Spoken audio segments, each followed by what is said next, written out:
presentation. Springs Valley Girls High School basketball is on the air.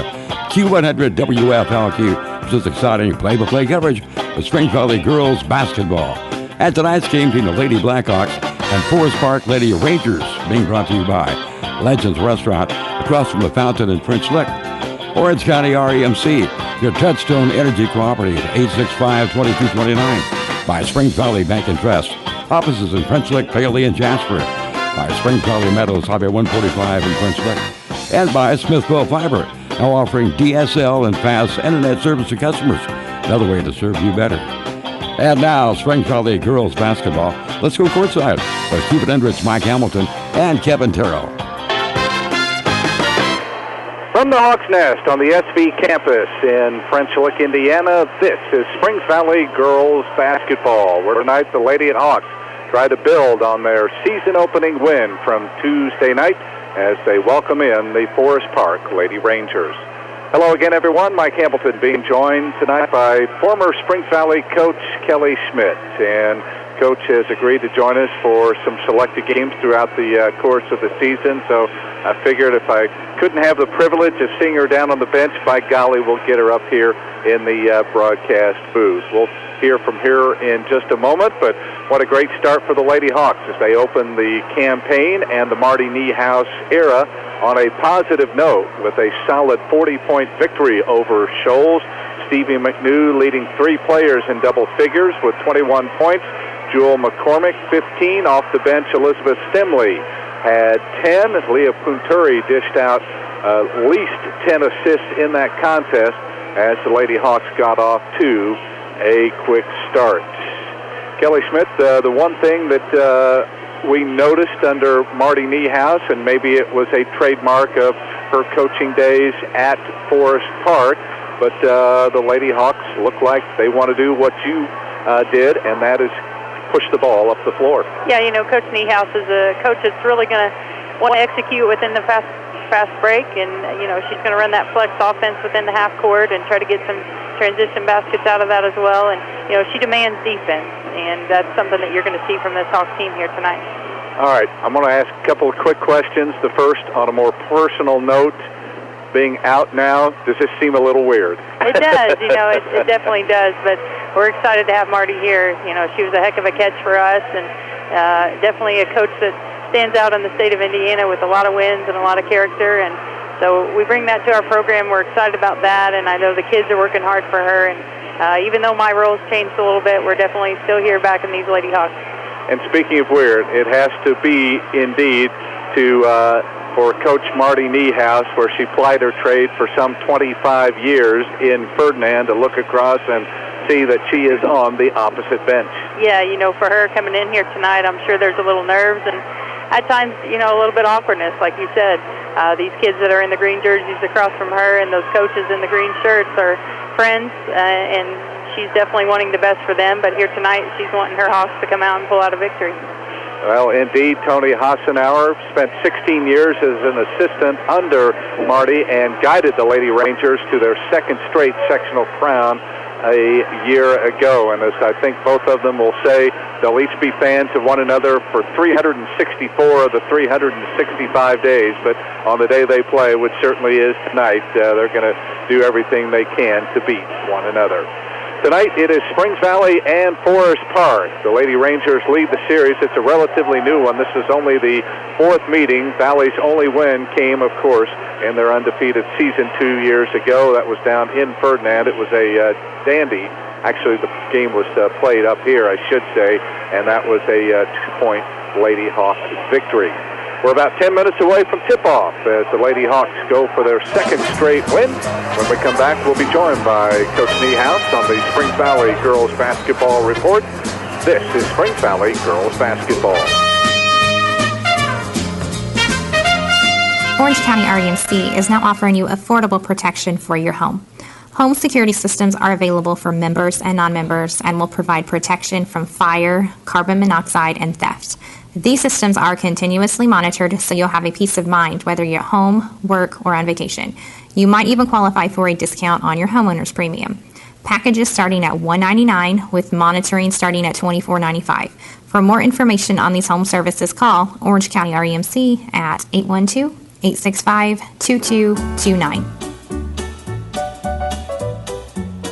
This is the Springs Valley Girls Basketball Report with head coach Marty Niehaus as the Lady Hawks take on Forest Park. Well, Coach, as we go back to Tuesday night, a nice way to start the season, 40-point victory over Shoals, but only you are the supreme judge to determine, based on the time of year it is and the opponent that you're playing, how well the kids played. Well, I thought we did a pretty good job. Obviously, Shoals was a little bit young.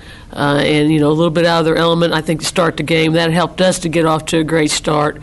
But, you still have to play the game, and I thought our kids did a nice job of trying to do the things that we wanted to do. Obviously, there were times through the course of the game where things got a little sloppy and everything didn't go exactly the way we would have hoped. But for the most part, I thought it was a real good opening night for us. I kept making the comment that the kids seemed to play with their heads up, whether it was Leah throwing down-court passes over the defense, whether it was within your flex, somebody flashing down on the block and taking the pass. We saw one time where Marissa and Elizabeth combined for a backdoor layup. Was that pleasing to see this early in the season? Yeah, I was pretty happy with the way the offense was operating. Again, it wasn't perfect, but, I thought they did a lot of good things out of it for having, limited practice with it, something new for the girls. So that was good to see, and you're right, I thought Leah did a great job of delivering the ball.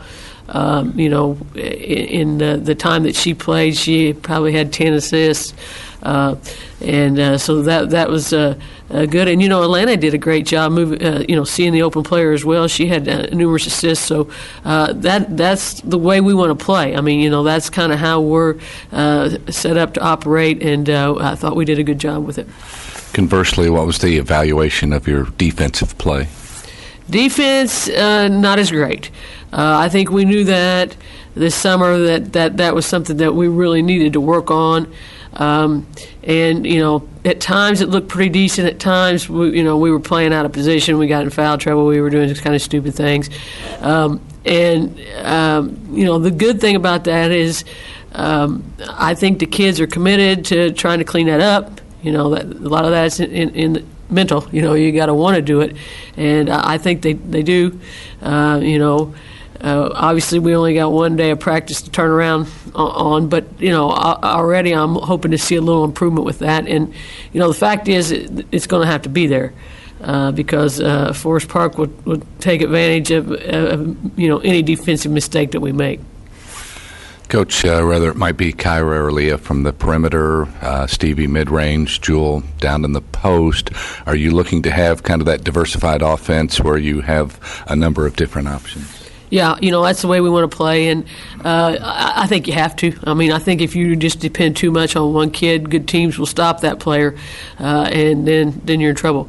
So, we always want to try to involve as many of the kids as we can, and, I think right now the players are pretty. I don't know exactly how I'm trying to say this, but they know their role. They're fitting their role. They're doing what they need to do. And so that's good to see. Speaking of good teams, we're going to start with one tonight. You're old school, I guess. So if anybody would know this team, even though you've only been out a year or two, tell us a little bit about what Tony's team is like. Well, they've got good balance. They've got great depth. I think anybody they put in the game is going to, be able to battle.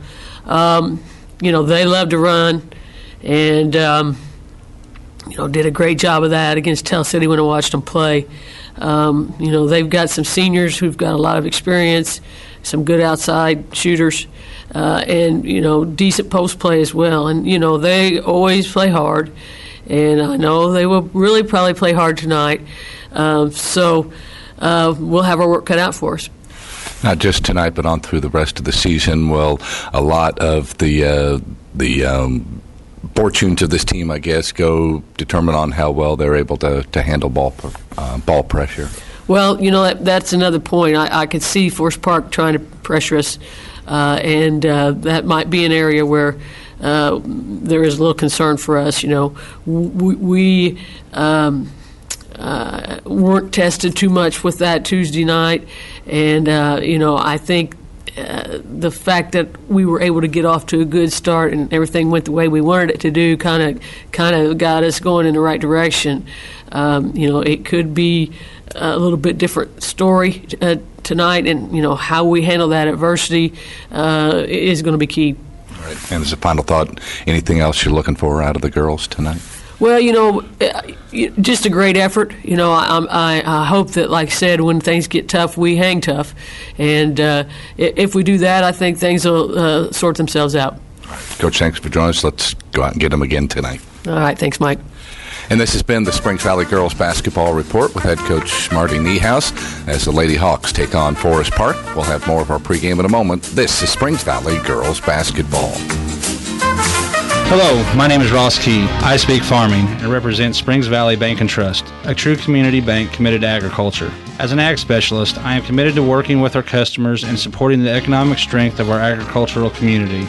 I look forward to building new and lasting relationships with farmers, businesses, and the people in the communities in which we live and work. Loyal to you, your family, and your future. Springs Valley Bank and Trust. Member FDIC, Equal Housing Lender. Focused on you, Springs Valley Bank and Trust. This is Springs Valley Junior Ford Abby Kendall, your power station for Lady Blackhawk Sports at Q100 WFLQ. Joined now by the head coach of the Forest Park Lady Rangers, Tony Hassenauer. And, Coach, thanks for spending time with us. First of all, congratulations in your first year, just moving up a step with Marty stepping down to win a sectional championship. Had to be a big thrill for you and the girls. Yeah, thank you for saying that. It was a really fun season.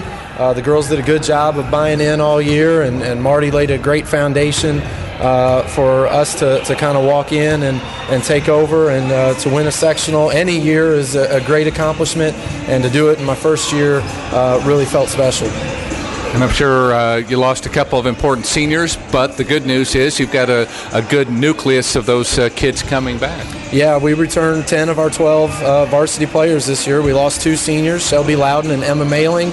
And, it's never easy to replace the experience and the production, but we've got a good senior class and a mix of others that are coming back that we feel like we're in good shape for the season. Tell us how your first game went with Tell City.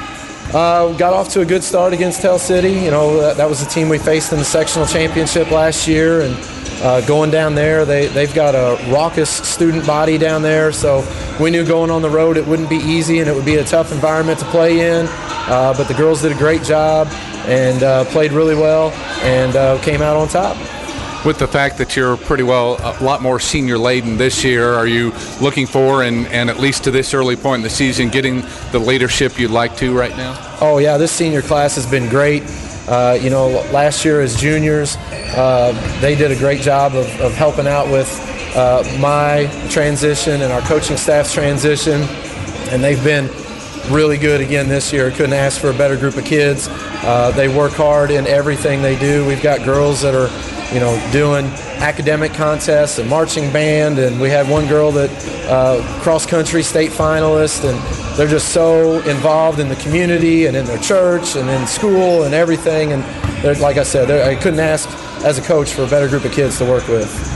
I'd be remiss if I didn't ask this, but having served as an assistant for 16 seasons under Marty Niehaus, now it's kind of, I don't know if you want to call it teacher versus student or however you need to do it, but just talk a little bit about your matchup, and I know you remain very good friends with Marty. Yeah, we're really close. I coached with her for 16 seasons at Forest Park, and a lot of good memories there.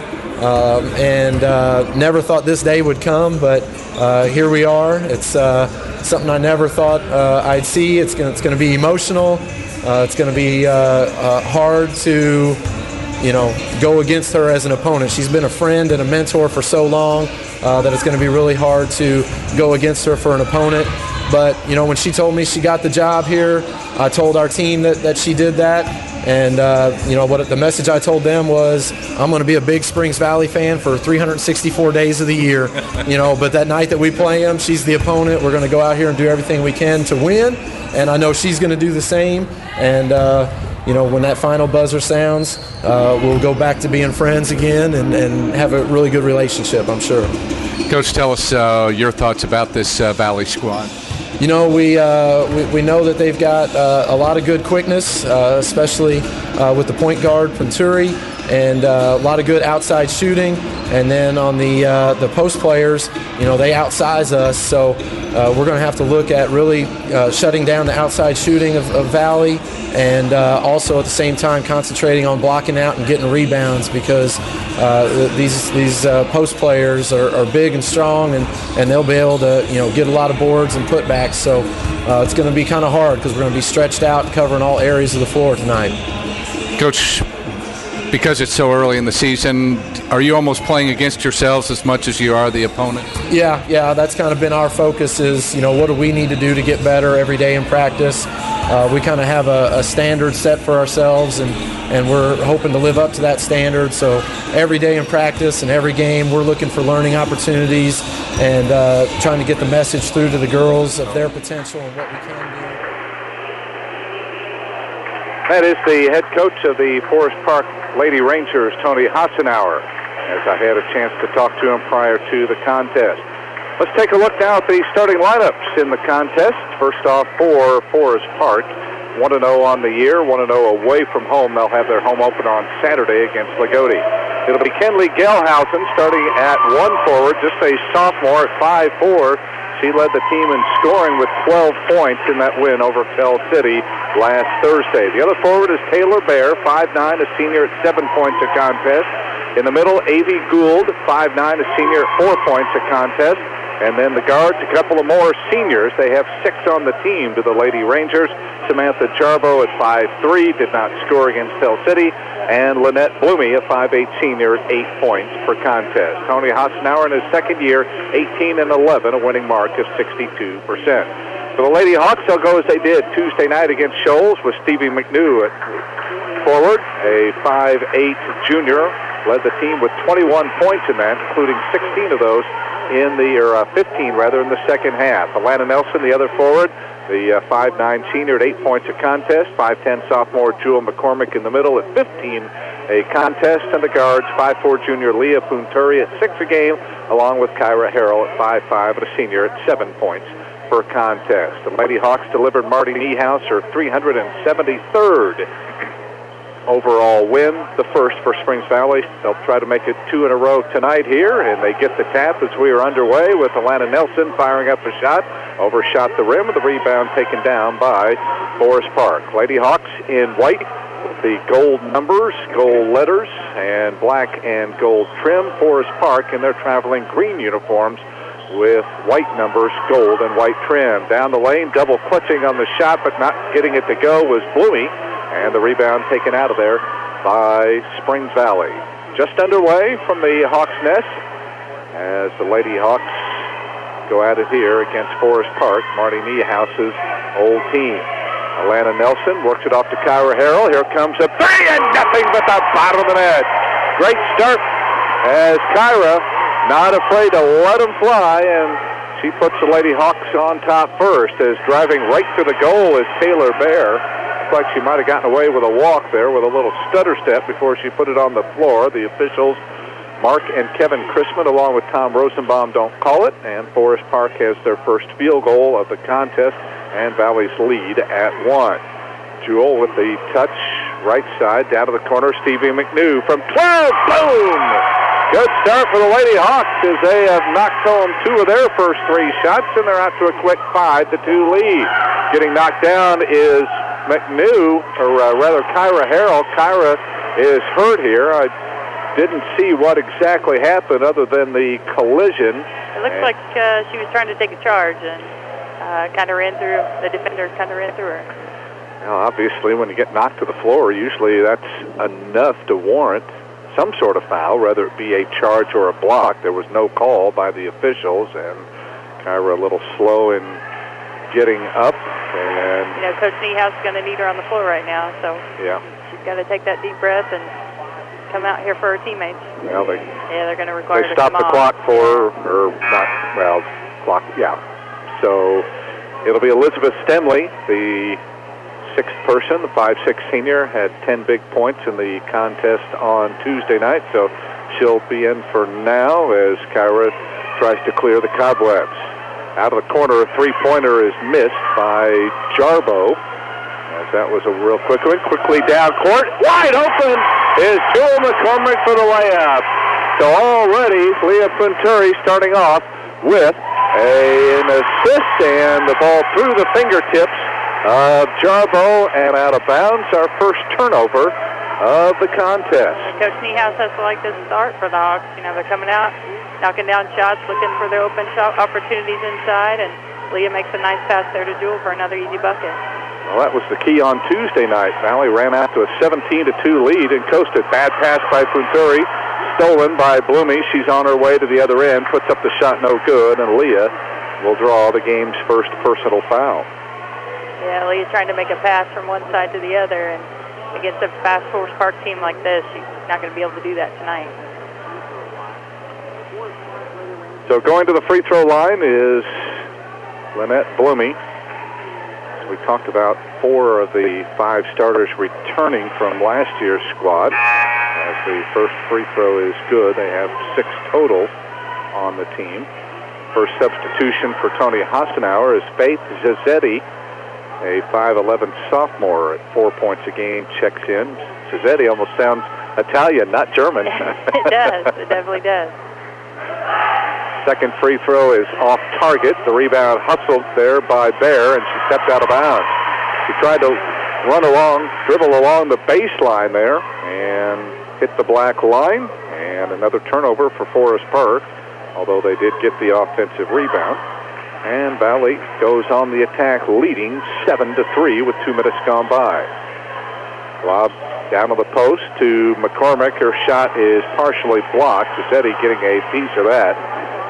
Jewel really had her way against Shoals, but she has to get a little more square to the basket on that shot. That's what I was going to say on Tuesday night. Sometimes I'm not sure she knew exactly where the rim was. They go into her. She turns. She lost the handle.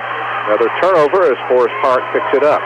Quickly into the front court. Zizzetti underneath against Jewel. Shot no good. Not going to get Jewel on the foul. Coach Niehaus yelling at the team right now. You got to get back on defense. This is a deep Forest Park team that's going to want to push, and we're going to have to make sure we get ourselves back. So already the third and fourth free throws being attempted here. As that one good by Bear. That's her third point. And she'll have a chance to cut Valley's lead to 2. As this one on its way, and perfect. So Forest Park 3 for 4 at the line, and that is 3 straight now, all at the line for the Lady Rangers. Valley's lead at 7-5. Nelson pulls up on the right side, shot it too hard, fight for the loose ball. Stephen McNew runs it down, tries to go in low to Stemley. She falls down, and that's going to be, I thought they were going to call her for a travel, but they say that another new face in there, Macy Zink, a 5'8" sophomore, tied her up. So it won't be a turnover because the arrow is pointing Valley's way. Stevie will trigger the inbound. Still looking, better hurry. Finally gets it into Alana deep in the front court. To Punturi, trying to shake free from Gelhausen. Works it over to Stemley, and the pass led her a little bit too much. And Leah picked the dribble up there a little too far, and when you're that far up against the half-court line, they're going to put a little pressure, and it's going to be hard to make a pass at that point. I was going to say, Valley faced very little ball pressure against Shoals. It's going to be considerably more here. Ball into the post, knocked away from Zizzetti, and picked up by Valley. So each team now with 3 turnovers here in the early going. McNew to the free throw line, jumps it off to Punturi. She'll launch from downtown, missed it badly, and the rebound pulled out of there by Bear. Ahead to a cutting Gelhausen, and she's called for a traveling violation. She had to stretch out to catch that. Yeah, and nice look ahead by Forest Park, but at that point, Leah's already back on defense, and she was more hesitant to catch the ball and took a few extra steps. Right. The Valley maintains their 2-point lead, but they've been empty on the last couple of possessions. They still lead it by 2. Nelson has it deep on the right wing, up top to Jewell, flashes out high, works it around now to Stemley. Elizabeth down to the corner to Stevie. McNew on the dribble, moves it out to the wing, looking to post up. Stemley down the lane, goes Stevie, throws up the runner. It wouldn't go, but she did draw the foul. Nice job. Yeah, didn't quite have her shoulders there, but they weren't quite square to the basket, but it got the job done, and Valley draws the foul and gets the ball out of bounds. Lynette Blumey with the foul. They're going to say it was on the floor, so no free throws. Valley only shot 8 free throws against Shoals. Stevie looks to get it in, and it's tipped away, and trying to save it was Gelhausen, could not, and it will stay Valley's way. I think Coach Niehaus right now is yelling for the kids to move on those out-of-bounds plays. They're kind of stagnant. There's not an option for Stevie to throw to. And almost a steal there. Gelhausen playing close to Punturi knocks the inbounds pass away. So Valley can't be careless with those passes. Nearing the halfway part of the opening quarter as Punturi drives it left, comes back the other way on the crossover, trying to get away from Gelhausen. The count is on, and she throws it away again. Elizabeth tried to come out and catch the pass, and again, the two did not connect. Yeah, Leah right there has got to keep that dribble. She's right now a little flustered with Forest Park's defensive pressure, and it's something she didn't face the other night, but tonight it's going to happen for full quarters, so we need her to keep her confidence going. Again, a chance for Forest Park to tie or take the lead. Bear right around McNew. Baseline it comes to Macy Zink, whose 3 is no good, and Alana Nelson could not run down the rebound. She got a piece of it, but could not corral it. Now we're going to see Kyra Harrell check back in. So she got shaken up a few minutes ago. Hopefully back to normal now. Elizabeth Stemley comes back out. So Valley with their original starters here. As Bear triggers it in from the side. Pass tipped by Stevie and out of bounds.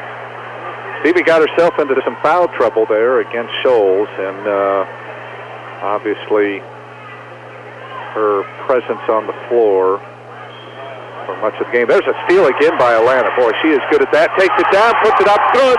They're not going to count it. They're going to say the foul on Samantha Jarbo came before the shot. Yeah, it's great anticipation by Alana. She jumps out and gets the steals on her fast break there, and they call the foul before the shot, but great steal there by her.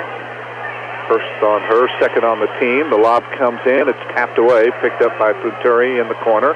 Out of the wing now to Kyra as Forest Park going man-to-man. Kyra drives it right. Down the corner goes to Punturi. Leah tries to shake her defender. That's Claire Mailing, who's in the game, and tries to go weak side to Stevie McNew, and she can't hang on to the pass. And both teams really careless here, Kelly. 5 turnovers on each side, and we've only played 4.5 minutes of the contest. Yeah, I think Forest Park's making some long passes, and Valley's anticipating, and Valley's making some cross-court passes that aren't quite getting there. So both coaches really yelling at their kids to improve those passes. Also, Forest Park doing a good job of overplaying a lot of those passes as well. Right. Again, Forest Park a chance to tie or take the lead, and there's a steal again by Alana. Little crossover move, lobs it down low to Stevie, who takes it in, puts it off the glass and in. So again, Alana Nelson with that heads-up play. She does a great job of anticipating. She'll also get the assist as well. And Valley leads 9-5. In low, shot blocked by Jewel McCormick. And the rebound put up no good. Rebound taken down by Erica Ebalor. Ball knocked free, loose on the floor. Stevie McNew on the break to the other end, and coming in from behind is Macy Zink to knock the ball out of bounds. Again, I like Jewel. I think she understands that principle of verticality, too. Yeah, they did call her for a couple fouls the other night, but yeah, she's again, straight up. There's nothing they can call on there. Yeah, with that long reach of hers. One, but she's straight up. Oh, Valley throws it away again as Valley trying to force that pass in low. Kyra tried to get it into Marissa Meehan, who just checked in. Marissa, 5'11", senior. So make it now a half a dozen turnovers.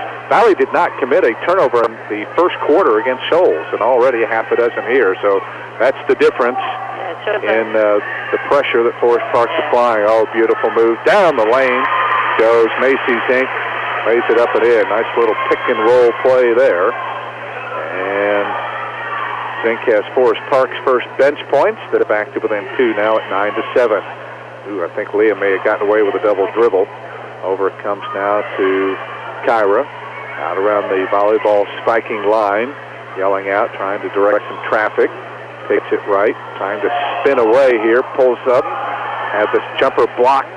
And the rebound knocked away, and we're going to get a foul here, I think, on Kyra. Yeah, trying to go for that rebound, and got behind the Forest Park defender who had lockout position.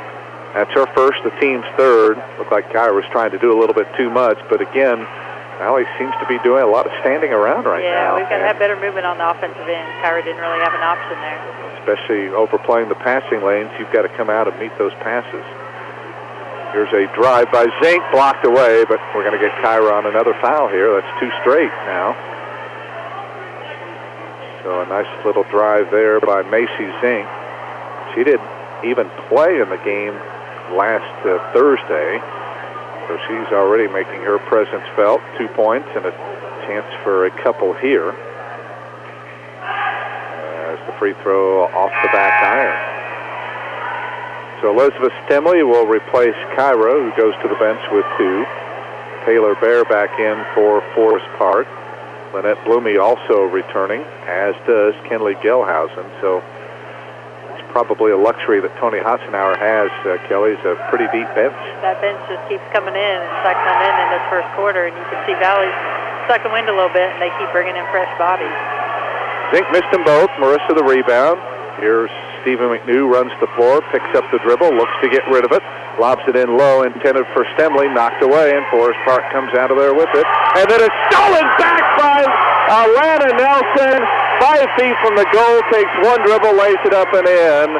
As again, Alana just doing it all defensively. Down the lane, the shot no good by Lynette Blumey, and they're going to bail her out, even though Marissa Meehan was standing still. She kind of cowered and put her arms up across her chest to anticipate the contact, and they're going to call her for a foul. And boy, that's a tough one. That's probably a no call there as Blumey converts the free throw. These already, Kelly, the 7th and 8th free throws by Forest Park. Valley has yet to go to the line. And they're using that dribble penetration quite a bit and bringing those swing cuts from the weak side, and their bigs inside are really doing a nice job posting as well. So it's one of those things where Valley's going to have to do a better job defensively. You know, Atlanta's really picking up her defense and get some steals and some easy buckets for us, but we got to do a better job in the half court of defense. Got a photographer down on the end. I don't know if she had a flash or not, but the official's telling her take off the flash.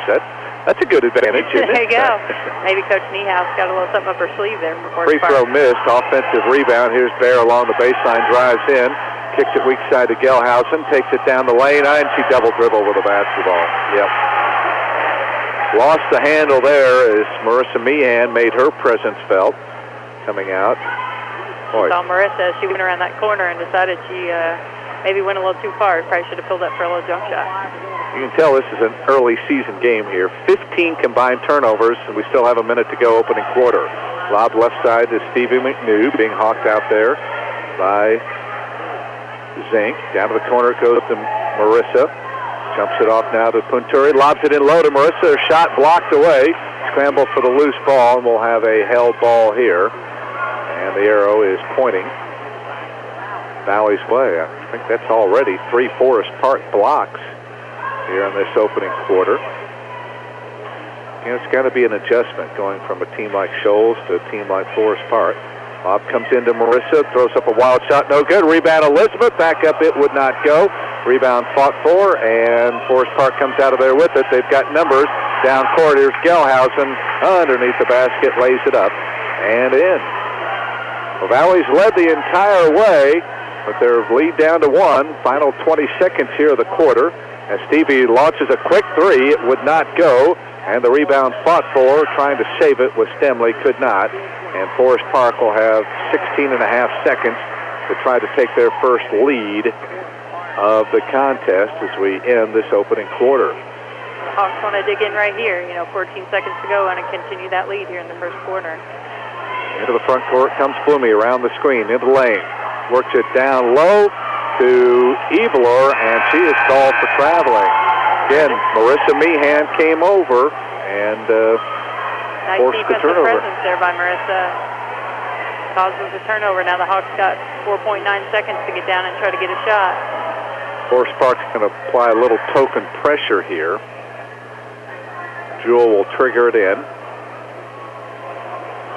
Don't want to make a bad pass here. Comes in now to Leah. She'll rush it into the front court. She'll heave it up from 40, and it is no good. Rebound put up. Good! Oh, they're not going to count it. Oh, it looked like Stevie got the ball off in time, and the officials wave it off. But at any rate, Valley will go to the second quarter with the lead. After one on the Sullivan Financial Consulting of Raymond James scoreboard, it's Springs Valley 11, Forest Park 10. Back with the second quarter in a moment. This is Springs Valley girls basketball.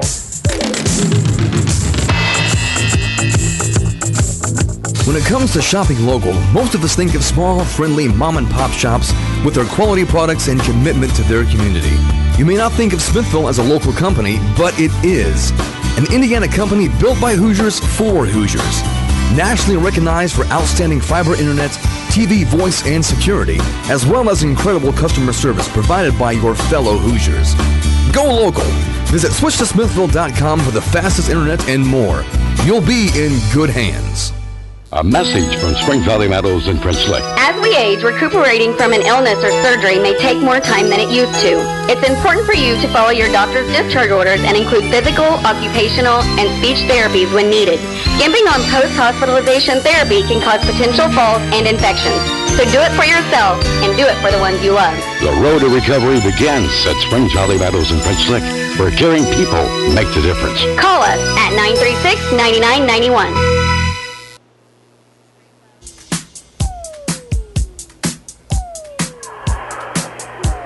Back we come to the Hawks Nest in French Lick. We get ready to start the second quarter. Valley clinging to a 1-point lead. They led the entire 8 minutes, including leads as big as 5. That was at 7-2, but Forest Park will get the ball to start the second quarter. On the high post, Bear goes to a cutting sink, takes it against Jewel, puts up the shot, and again, good defense. I'm not sure if Jewel got a piece of it, but at any rate, Valley comes up with it. Ball knocked away from Stevie, picked up by Gelhausen. She runs the floor, and we're going to get, what, a traveling violation. She tried to split 2 Valley defenders that time, and so we make a poor decision on the offensive end, but give Valley a lot of credit. They hustle back on defense and cause the turnover. All right, we figured it was coming, so let's see how Valley handles 2-2-1 full court pressure. Here is Stevie in the backcourt. Trying to dribble out of it, lost the handle. Ooh, she took a dribble. That should have been a double dribble. Now up, Valley throws it away. Leah tried to go ahead to Marissa Meehan in the front court, and again, the pass never connected. Yeah, Forest Park right now sees Valley's lineup, and they're going to go big, so Forest Park's going to apply a little pressure and see if they can't get some turnovers.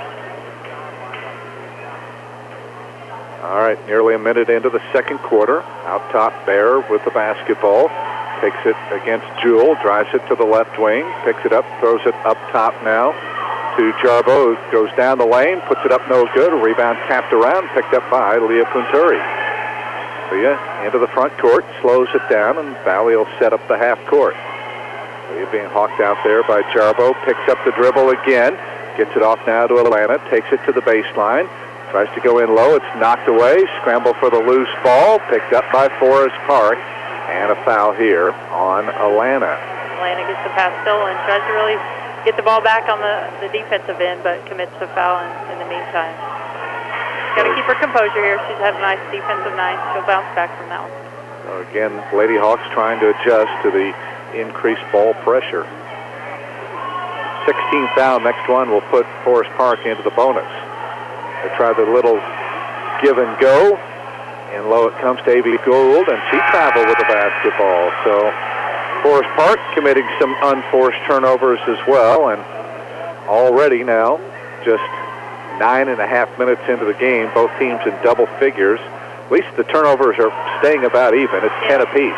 Yeah, Coach Niehaus has to like right now. Valley's turning the ball over, but Forest Park's doing the same thing. So. Down the lane goes Jewel. Shot it too hard. Valley broke the pressure that time. Here comes Forest Park again, another chance to take the lead. They leave Bear wide open for a three, and she buries it. Taylor Bear wide open has got 7, and Forest Park has their first lead of the contest. Again, Lady Rangers applying full court pressure. Here's Jewel, gets it ahead to Punturi. Back to Jewel on bad pass, stolen. And in comes Bear, puts it up, no good, no foul. Rebound pulled out of there by Alana Nelson as Zink had a putback attempt. Leah runs the floor, another tip pass, but Alana comes out of there with it. Off now to Leah. She's open. She'll launch a three. It hits the front of the rim. Rebound tapped off of a Forest Park player. Good job by Marissa Meehan. She was blocked out, so she just kind of tapped at the ball and managed to deflect it off a Forest Park player. Now Elizabeth Stemley back in there. Valley plays with Stevie McNew, Jewel McCormick, Elizabeth Stemley, Leah Punturi, and Alana Nelson. Ball comes into Jewel on the right wing. Free throw line now to Stemley. Well, they're going to let her shoot, so she does, and missed it badly, and the rebound pulled out of there by Forest Park. Quickly into the front, Bear right around Alana Nelson, puts up the shot, no good. Jewel with help side defense comes over and is going to get nailed on her second personal foul. Yeah, Forest Park makes a nice drive there, and unfortunately for Jewel, we didn't stop the basketball out front, and then the ball got so deep it got to her, and foul was committed. Springs Valley's got to gain some confidence right now. They need to put some points on the bucket here a few minutes into this quarter and still haven't scored. 9-0 now in free throw attempts as Marty Niehaus will spend a timeout here. It comes with 5:22 remaining in this first half. It'll be a 30-second timeout with Forest Park. Just took their first lead a few moments ago on a Taylor Bear three-pointer at 13-11. Junior varsity action, well, not the kind of start that JV coach Riley Whitfield would like to see. Her team beaten tonight by a score of 42-12, so I think that gives us the impression here, Kelly, that this Forest Park program in pretty good hands right now. Marty steps out and leads a solid program, and Coach Osnar steps in and continues that same tradition. They've had a great tradition for many years, even back when I played, and it just continues to cycle through. A lot of great athletes that are wearing the green for Forest Park. Of course, Marty Niehaus never hesitates in talking about the days that, as a player, you seemed to terrorize them a time or two. Yeah, I might have had a little mouth on me when I was that young, but hopefully those days have changed for me. I've grown up a little. All right, Bear hits the second of 2 free throws. She's got 8 early points. Forest Park up 14-11. More full court pressure here. It's Alana Nelson. Drives it, gets bumped, no call, double team, gets it off to Stemley, clears it away now to Punturi, out near midcourt. Valley has not scored here in the second quarter. We have played 3 minutes. Stevie deep on the right wing, down to the corner it goes to Jewel. Looking inside, on the hold, jumps it back out to Stevie on the wing. Back it comes to Jewel, out near the three-point line, looks for somewhere to go, back to Stevie. Got some 5 out here, trying to isolate a little bit. Stevie drives, throws up the runner off the glass and in. What a move by Stevie. They may be unorthodox shots, but hey, if they fall, who's going to say anything? That's right. 6 now for Stevie. Valley back to within a point. And they post up down low. This is Kylie Giesler who's into the ball game now for the first time. A 5'8" sophomore, had 3. And coming in to defend that time was Leah Punturi, and she'll get called for the foul. So already 2 fouls each on McCormick, Punturi, and Harrell. 8-2 in fouls right now. And again, in a close game, you just kind of shrug your shoulders like, should this really be happening? But that's the way the game's being played right now. And I was going to do a better job of sliding over and getting some positions, and they're going to call it a 1-and-1. Free throw is no good by Giesler. Fortunately, Forest Park not hitting their free throws right now. They are just 5 of 11. So Valley's deficit only 1. And again, it seems like so many of Valley's passes being deflected. That's been a big stat over the last few years, talking about deflections. I mean, when you add those up, you don't think about them when you're watching a game, but when there's 50 or 60 deflections over the course of a game, it's like, wow, how could there be that many? Yeah. Ball comes into Nelson. Atlanta drives it to the baseline. Free throw line to Stemley. She drives in, had her shot blocked away. Scramble for the loose ball, and held ball situation, and this time it's going to stay with Valley. Elizabeth doesn't come up with that shot there, but I like the aggressiveness. I like her drive to the basket, and came up a little short, but she's got to keep shooting the basketball. Stevie to trigger the inbound. Looks, lobs it in to Jewell. Mosta got it back, kicks it off now to Punturi. Leah moves it out now to the middle of the floor. Halfway through the second quarter, Valley a one-point trailer. Down the lane goes Leah. Boy, she got caught. There was a Forest Park player all over, no call. Then down to the other end, a traveling violation on Gelhausen. Yes, indeed. So again, Kenley, this is her first time on varsity. She's a talented player and will be an outstanding player, but sometimes you're still a little rough around the edges and make those little mistakes. Again, Valley a chance to take the lead. Valley throws it into the front court. Ball tipped around, loose on the floor, and Lady Hawks get a break there. I think if Gelhausen she got the tip on the pass, if she just let it go out of bounds, it would have been Forest Park's ball. Instead, she tried to go after it, and I think she was a little confused. Jewell was going after the basketball as well, and she wasn't sure who touched it last.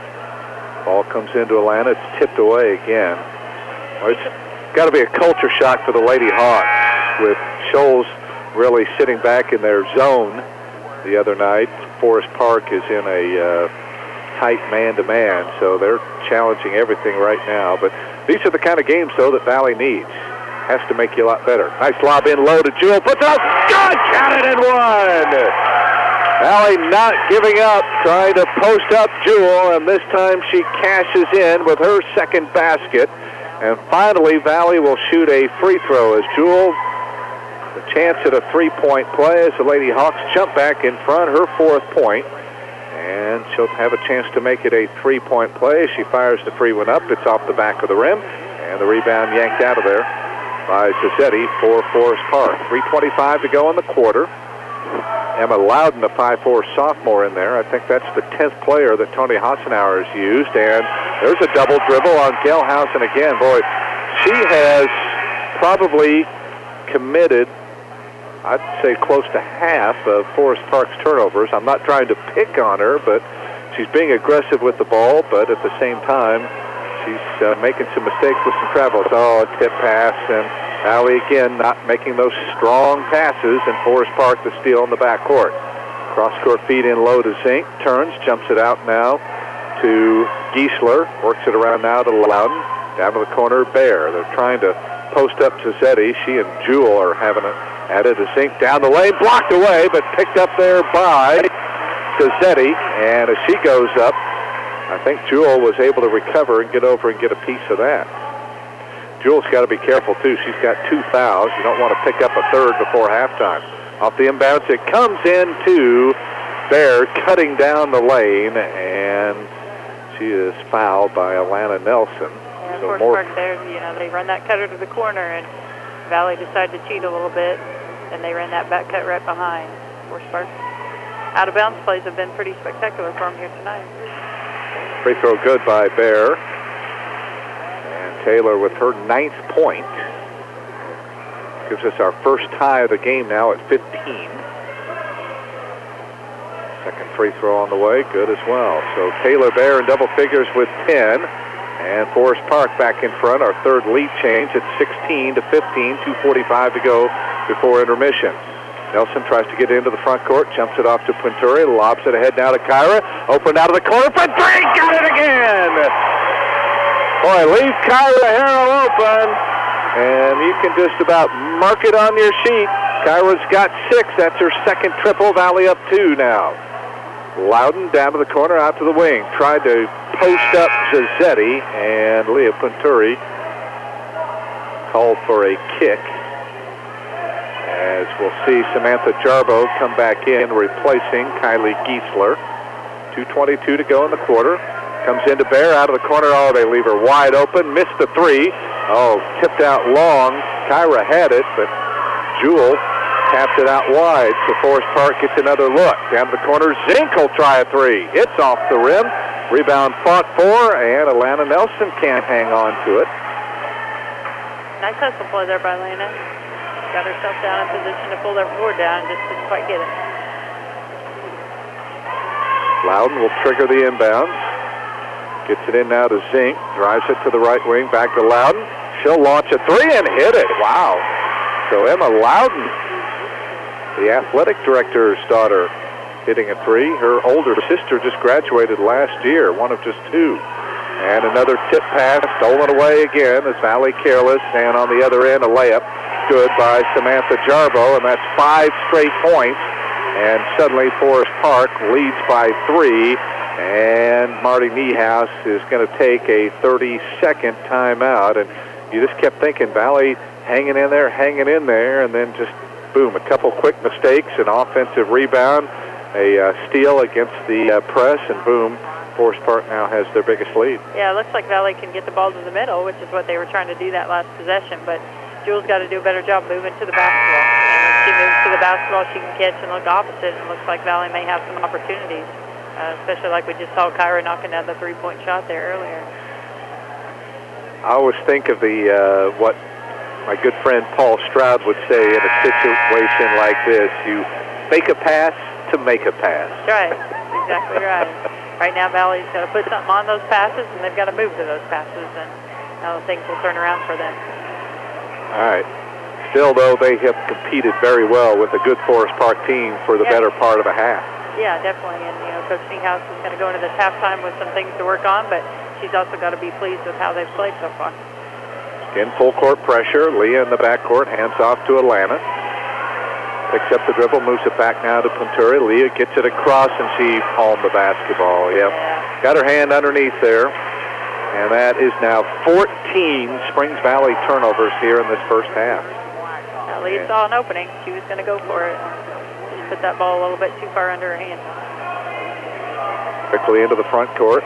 Loudon slides off the screen, takes it left down the lane, works it in low, knocked away. Loudon gets it back underneath the basket and threw it right into the hands of Stevie McNew. Stevie on a break. Spin move on Bear. Hands it underneath to Atlanta. Oh, and she missed the layup.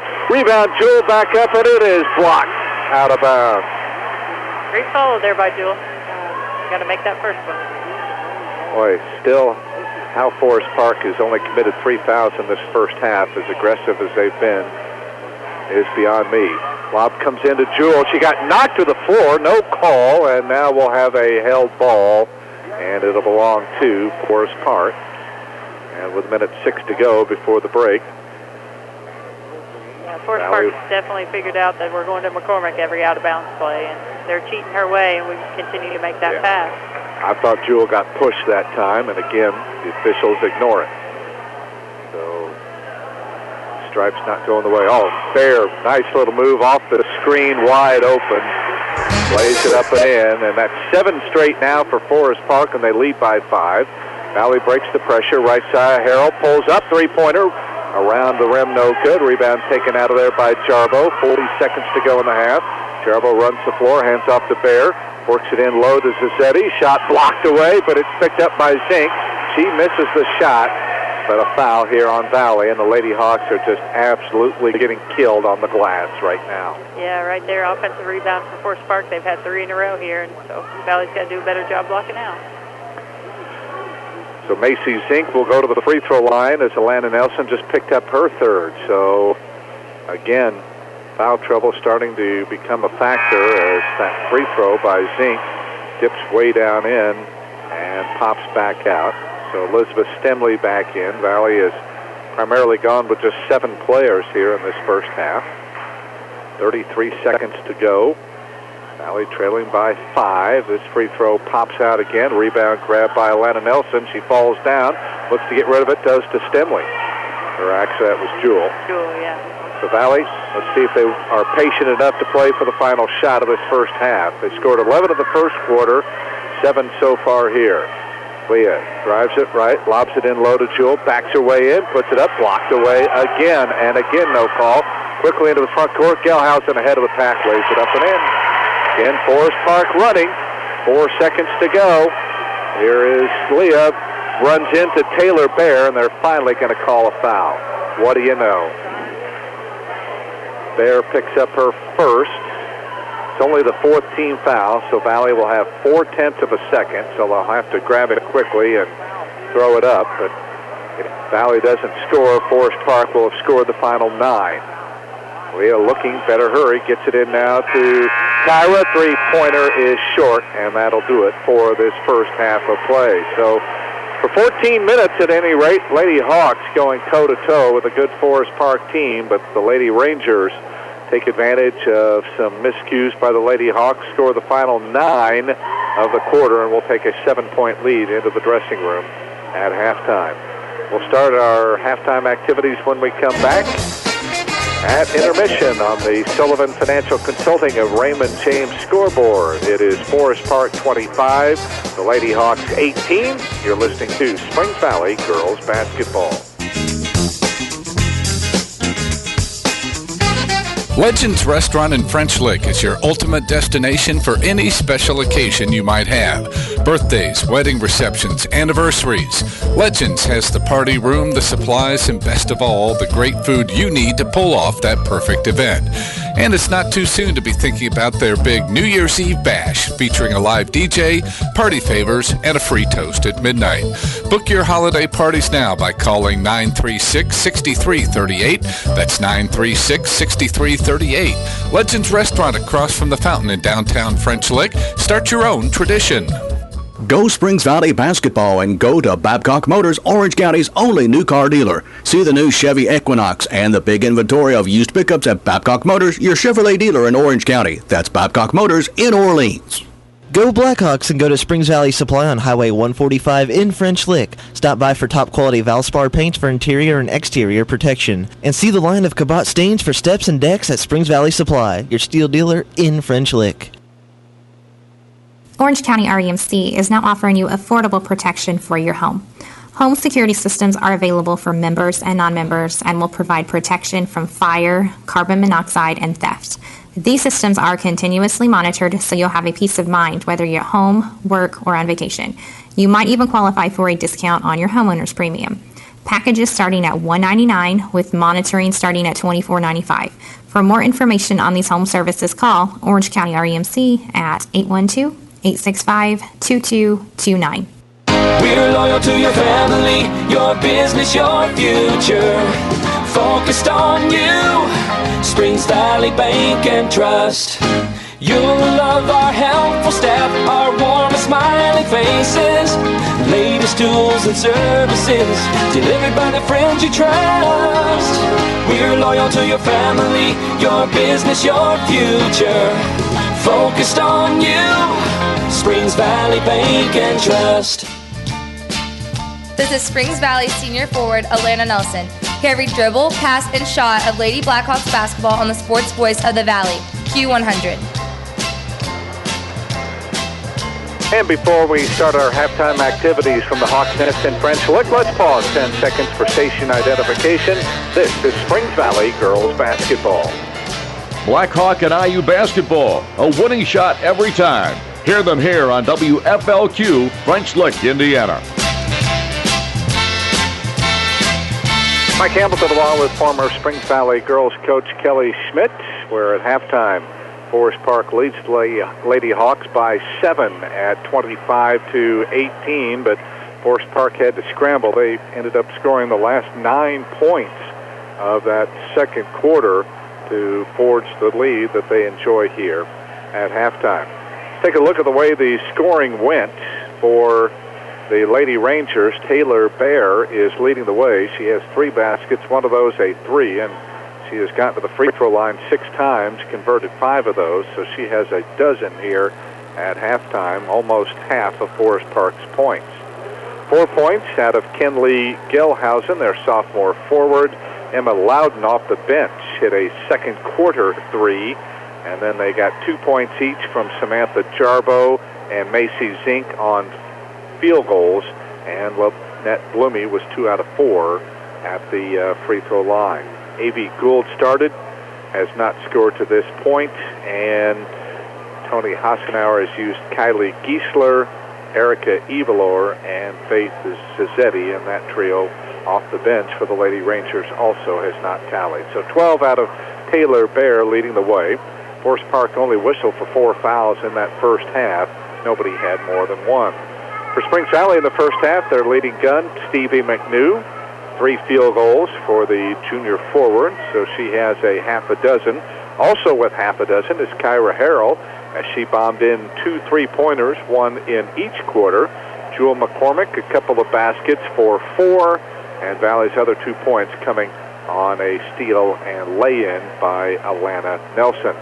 Leah Punturi started, has not scored, and Marty Niehaus has used Elizabeth Stemley and Marissa Meehan off the bench. That duo also has yet to tally. So 6 from Stevie McNew leading the way here at the break. Alana Nelson did pick up her 3rd foul right before halftime. So her, along with Jewel McCormick, Leah Punturi, and Kyra Harrell, they all have 2 each. So Valley has to be a little careful in terms of the foul situation. Valley led 11-10 after 1. Forest Park did not take their first lead until 5:40 remained in the half on a 3-pointer by Taylor Bear. Valley actually had an 18-16 lead with just under 3 minutes to go, but a Forest Park flurry of 9 straight, giving them the 7-point lead that they enjoy here at halftime on the Sullivan Financial Consulting of Raymond James scoreboard. We'll take a quick break and look at the first half statistics when we return. This is Springs Valley Girls Basketball. Congratulations to every member of the State Championship Blackhawk Brigade from Judy Meehan and Associates Real Estate on College Street in French Lick. Here's wishing you an enjoyable Thanksgiving holiday, and please call us to see the new listings at 936-7300 or go to the web at MeehanRealEstateAgency.com. Go IU and go to Babcock Motors, Orange County's only new car dealer. See the new Chevrolet Malibu and Colorado 4x4 pickup, or a Chevy Equinox and a big inventory of used cars, trucks, and SUVs at Babcock Motors in Orleans, 865-2502. You've got a great watchdog. He barks every time someone comes to the door, devoted to your protection. But he can't lock your doors, turn on your lights, or set the temperature of your house. However, those things are part of what a Honeywell Lyric home automation system from Smithville Security can provide. Keep your dog and all other things you love safe. Visit smithvillesecurity.com today to discover how affordable peace of mind can be. Simple, smart, safe, Smithville.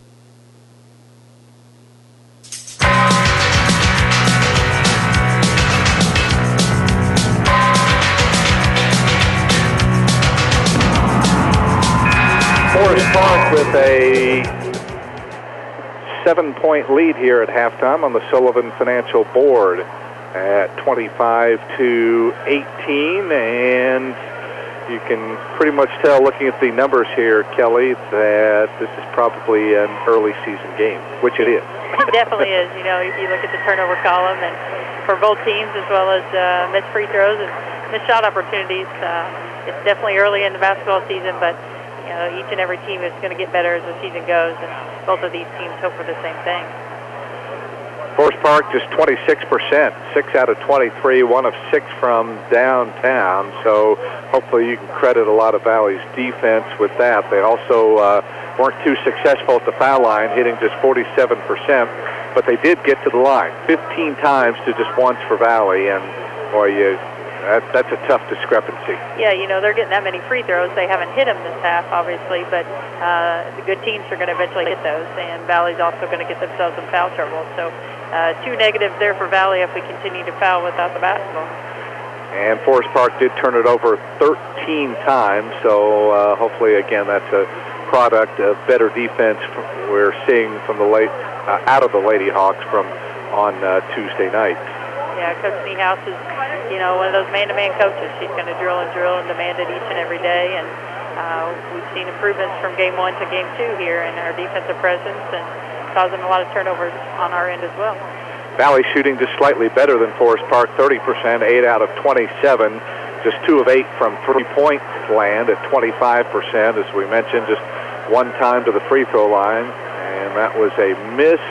And Valley did turn it over 15 times. I guess it's actually good that Valley seems like Forest Park has a decided edge on the boards, but they only have a one rebound edge right now. Yeah, I think the difference in the rebounds, like you said, they add up about the same for the first half statistics, but Forest Park was able to pull down 4 offensive rebounds right towards the end of that second quarter, and that's where they really took that stretch and built that lead. All right, Valley played Forest Park tough for a half. Let's see if they can do that again. We'll have third quarter action coming your way next. This is Springs Valley girls basketball. Caring people make the difference at Springs Valley Meadows in French Lick. You can feel it the minute you walk into Springs Valley Meadows. We're the experts in long-term care, not just doing a job, but following a calling. We're here to help you and your family find answers, solutions, and peace of mind. In fact, we become an extension of your family. For more information about Springs Valley Meadows, Highway 145, French Lick, visit ascseniorcare.com. Or call Springs Valley Meadows at 936-9991. This is Springs Valley Senior Guard Kyra Harrell, and you are listening to Lady Blackhawks basketball on Q100. Third quarter about to commence. Valley will have the ball. They'll also be going left to right here in this second half. They're in white. Forest Park is in green. Leah Punturi out on the floor along with Alana Nelson, Stevie McNew, Kyra Harrell, and Jewel McCormick. Around the screen goes Leah, tried to lob it in low to Jewel McCormick, and something that Forest Park has done all game long, reach around, and they actually call one there as they put the foul on A.V. Gould. That'll be her first of the contest, so just 13 seconds in, they call the foul. Lobbed in now to McCormick. Down to the corner goes to Stevie. Quick three is good. Nope, they're going to say it was a 2. She had her foot on the line, but a good start to the third quarter for the Lady Hawks as they pick up the first bucket.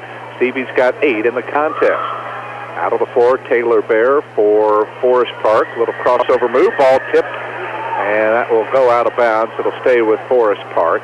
Taylor Bear along with Kenley Gelhausen, Samantha Jarbo, Lynette Blumey, and A.B. Gould. So Tony Hassenauer has his original 5. Off the inbound, wide open is Bear, missed the three-pointer, and then Kyra Harrell can't hang on to the rebound, and it'll stay with Forest Park as, again, the Lady Hawks cannot afford to give up second and third opportunities here to the Lady Rangers.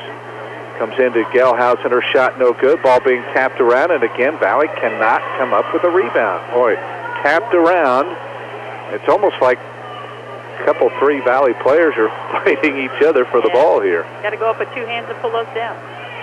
Work it around to Gelhausen, left side it comes to Blumey. Back over to Gelhausen again. And Bear looks to drive, picks it back out now to Blumey.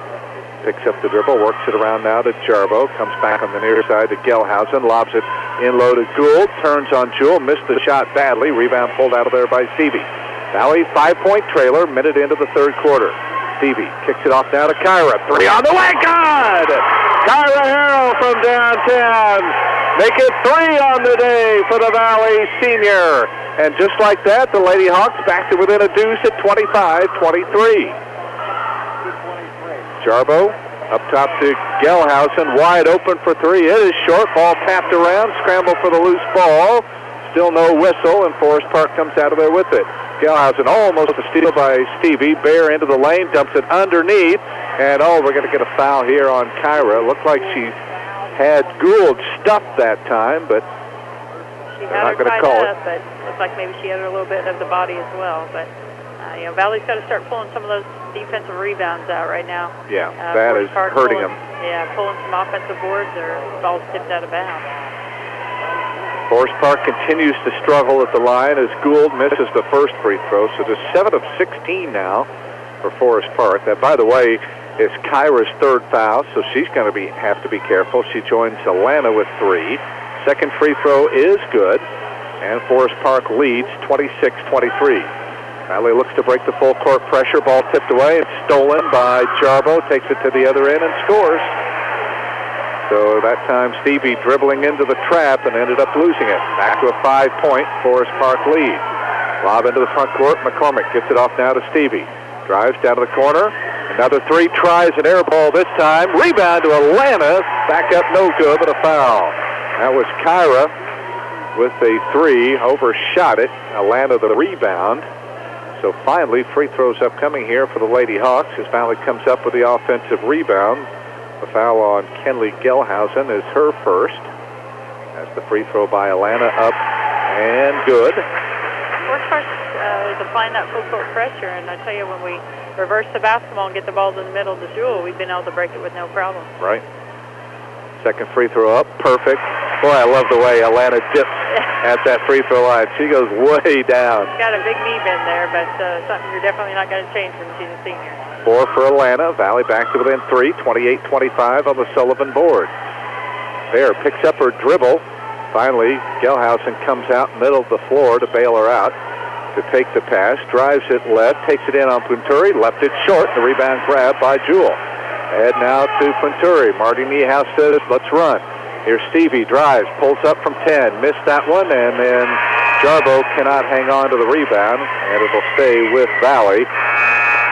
Maybe a little too quick a shot there for Stevie, perhaps? Yeah, I think she just didn't have her feet square to the basket. Sometimes those go in for her, but sometimes they don't. But Valley lucks out, gets the possession here out of bounds. We've got to make sure to move on this out of bounds set. Marissa back in there as the ball comes into Stevie, baseline right. High post to Meehan and makes the bad pass. Stolen away by Bear. Down court she goes, and coming in from behind that time was Alana Nelson to knock it away. But I know Marty will not be happy. The turnover count up to 17 now for the Lady Hawks. Ball comes into Bear out beyond the arc. Now they swing it around to Bloomy in low. Shot blocked away by Marissa Meehan on Cizetti's attempt. Stevie runs the floor. Hands back off to Kyra. 3 on the way. It's good again.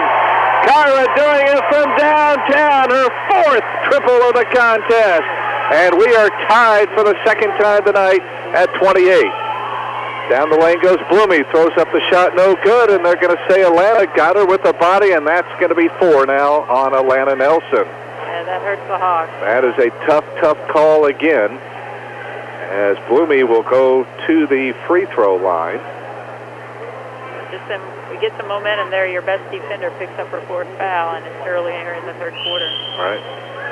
And the free throw is good by Bloomy.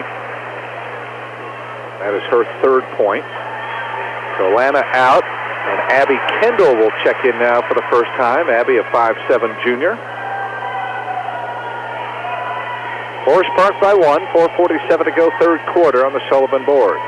Second free throw is good as well. So again, Forest Park continues their onslaught to the free throw line. Again, full court pressure. Kendall, she jumped up and down. Saw the passing lane blocked, and again, Valley continuing to struggle against the full court pressure. Yeah, we got to make sure we make some good reversals and get the ball in the middle like we did right there to Marissa. We should be able to get that thing broke easy. Here is Bloomy directing some traffic against the Valley zone. Swing it around now to Zink. Looked like she double dribbled. Now she's going to be called for a travel. Thought she got that offhand in there, but it doesn't matter because she does travel with the basketball. First turnover of the quarter for Forest Park. They're 14th, so combined 32 turnovers now between the two teams. More full court pressure. Meehan gets it head now to Stevie. Stevie double team. In trouble, and a whistle, and they're going to call a held ball. Yeah. So it gets right up there against that half-court line. That's the 3rd defender, and didn't really have anywhere to go. So more turnovers. Why is that in a situation like that with 5 seconds to go? Teams are trying to foul. They always call the foul, but any other time, you'll never see a foul called. In low Zazzetti, double team, turns all the way around, kicks it out to Bloomy.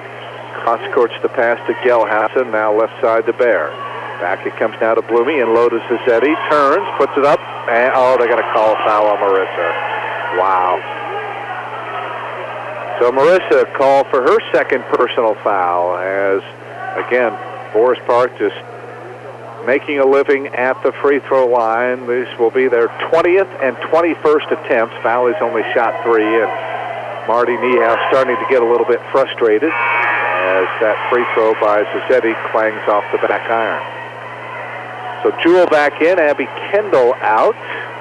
Halfway through the third quarter, Valley hanging tough with Forest Park, just down 2. Zazzetti looks for her first point and gets it as that rattles the rim and drops through. So after Valley tied it, 3 straight by Forest Park. Quickly into the front court.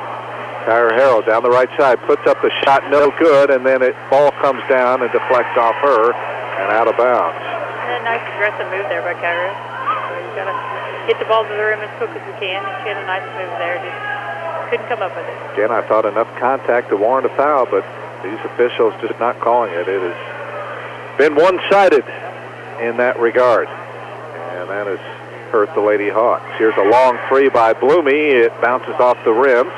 Bear and McCormick fighting for the ball, and it's going to be out of bounds. They're going to say it'll stay with Forest Park. But see, in that case there, Kelly, Taylor Bear had a hand on Jewell as they were going for the rebound, and that certainly puts Jewell at a disadvantage. In low Zazzetti, and they're going to call her for a traveling violation. Good defense again as Valley going big with Marissa and Jewell in there, and they do force the traveling violation. Full court pressure. Stevie in the backcourt picks up the dribble, gets it ahead now to Jewell. To Leah, quickly into the front court. Marissa swings it off now to McNew. Stevie to the foul line, jumps it off to Leah. Thought about the 3, won't take it. On the dribble out front. Forest Park has stayed man-to-man virtually the entire way as Leah tries to shake. Gelhausen pulls up for a wing jumper that's no good. Here comes Bloomy the other way down the lane. Kicks it underneath to Zazzetti, who missed the 3. Rebound taken down by McCormick, and she is undercut by Macy Zink. And what do you know, a mock cheer goes up from the crowd as they finally call Forest Park for a foul. Nice job there by Jewell. She went with 2 hands to pull that rebound down and was able to draw the contact and the foul. Valley's really pushing this 10-second count here within the press. We're going to make sure we don't. And cross-court pass, Leah off now to Stevie, being hawked out there by Gelhausen. Clears it away to Punturi. Leah deep on the right wing, on the hold, trying to post up Jewell. Leah on the dribble, trying to shake and bake, moves it right side to Harrell. Tyra on the hold, all threw it right into the hands of Taylor Bear, who's on a break to the other end, missed the shot. And the rebound fought for, and we'll have a held ball, and the arrow's pointing Springs Valley's way. But again, Valley just too careless with those passes. They're up to 20 turnovers now in the contest, yet they still only trail by 3. Erica Evelor is checked back in now for Forest Park.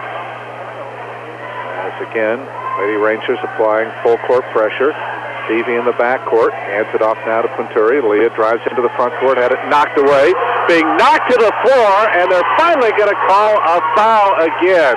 Boy, they are just absolutely letting the Lady Rangers get away with murder. And Leah Punturi, I think you know, she is a fiery kid out there on the court. We're going to need her to keep her composure right here. Yeah, that's going to be important.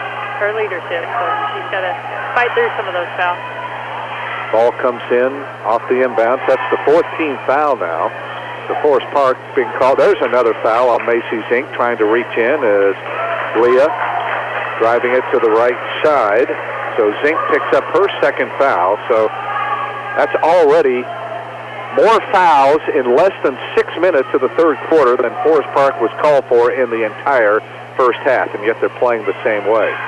Here's a quick 3 out of the corner that is no good by Harrell, run down by Jewell to Stevie, off now to Marissa, lobs it in low to Kyra, turns, puts up the shot, no good, ball tapped around.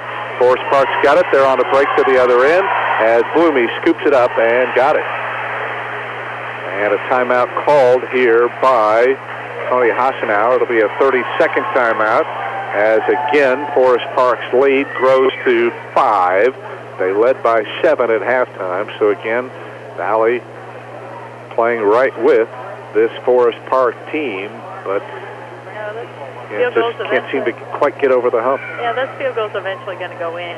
The Hawks have did a nice job this half, especially going after some of those offensive boards. They puts up a nice offensive board right there and gives the Hawks another shot opportunity. And when you give yourself more opportunities to score the basketball, eventually it's going to happen. I was worried, too, about how Valley might handle the press, and for the most part, I mean, yes, they have a lot of turnovers tonight, but not that many have come off the press. Yeah, and you can tell they've been coached to pass the basketball. We're not putting the ball on the floor and dribbling through people, and they've had a lot of success when they've gotten the ball to the middle, so got to continue to do that as Forest Park up the pressure and put those fresh bodies out there each and every possession, it seems like.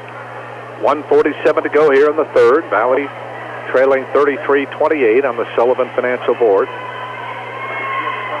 In full court pressure, Valley will bring it up the length of the floor. Jewell works it over now to Stevie. Back it comes to Jewell. Ahead now to Leah. Had it knocked away into the backcourt by Blooming. Leah goes back and picks it up, drives it right, works it in low to Jewell.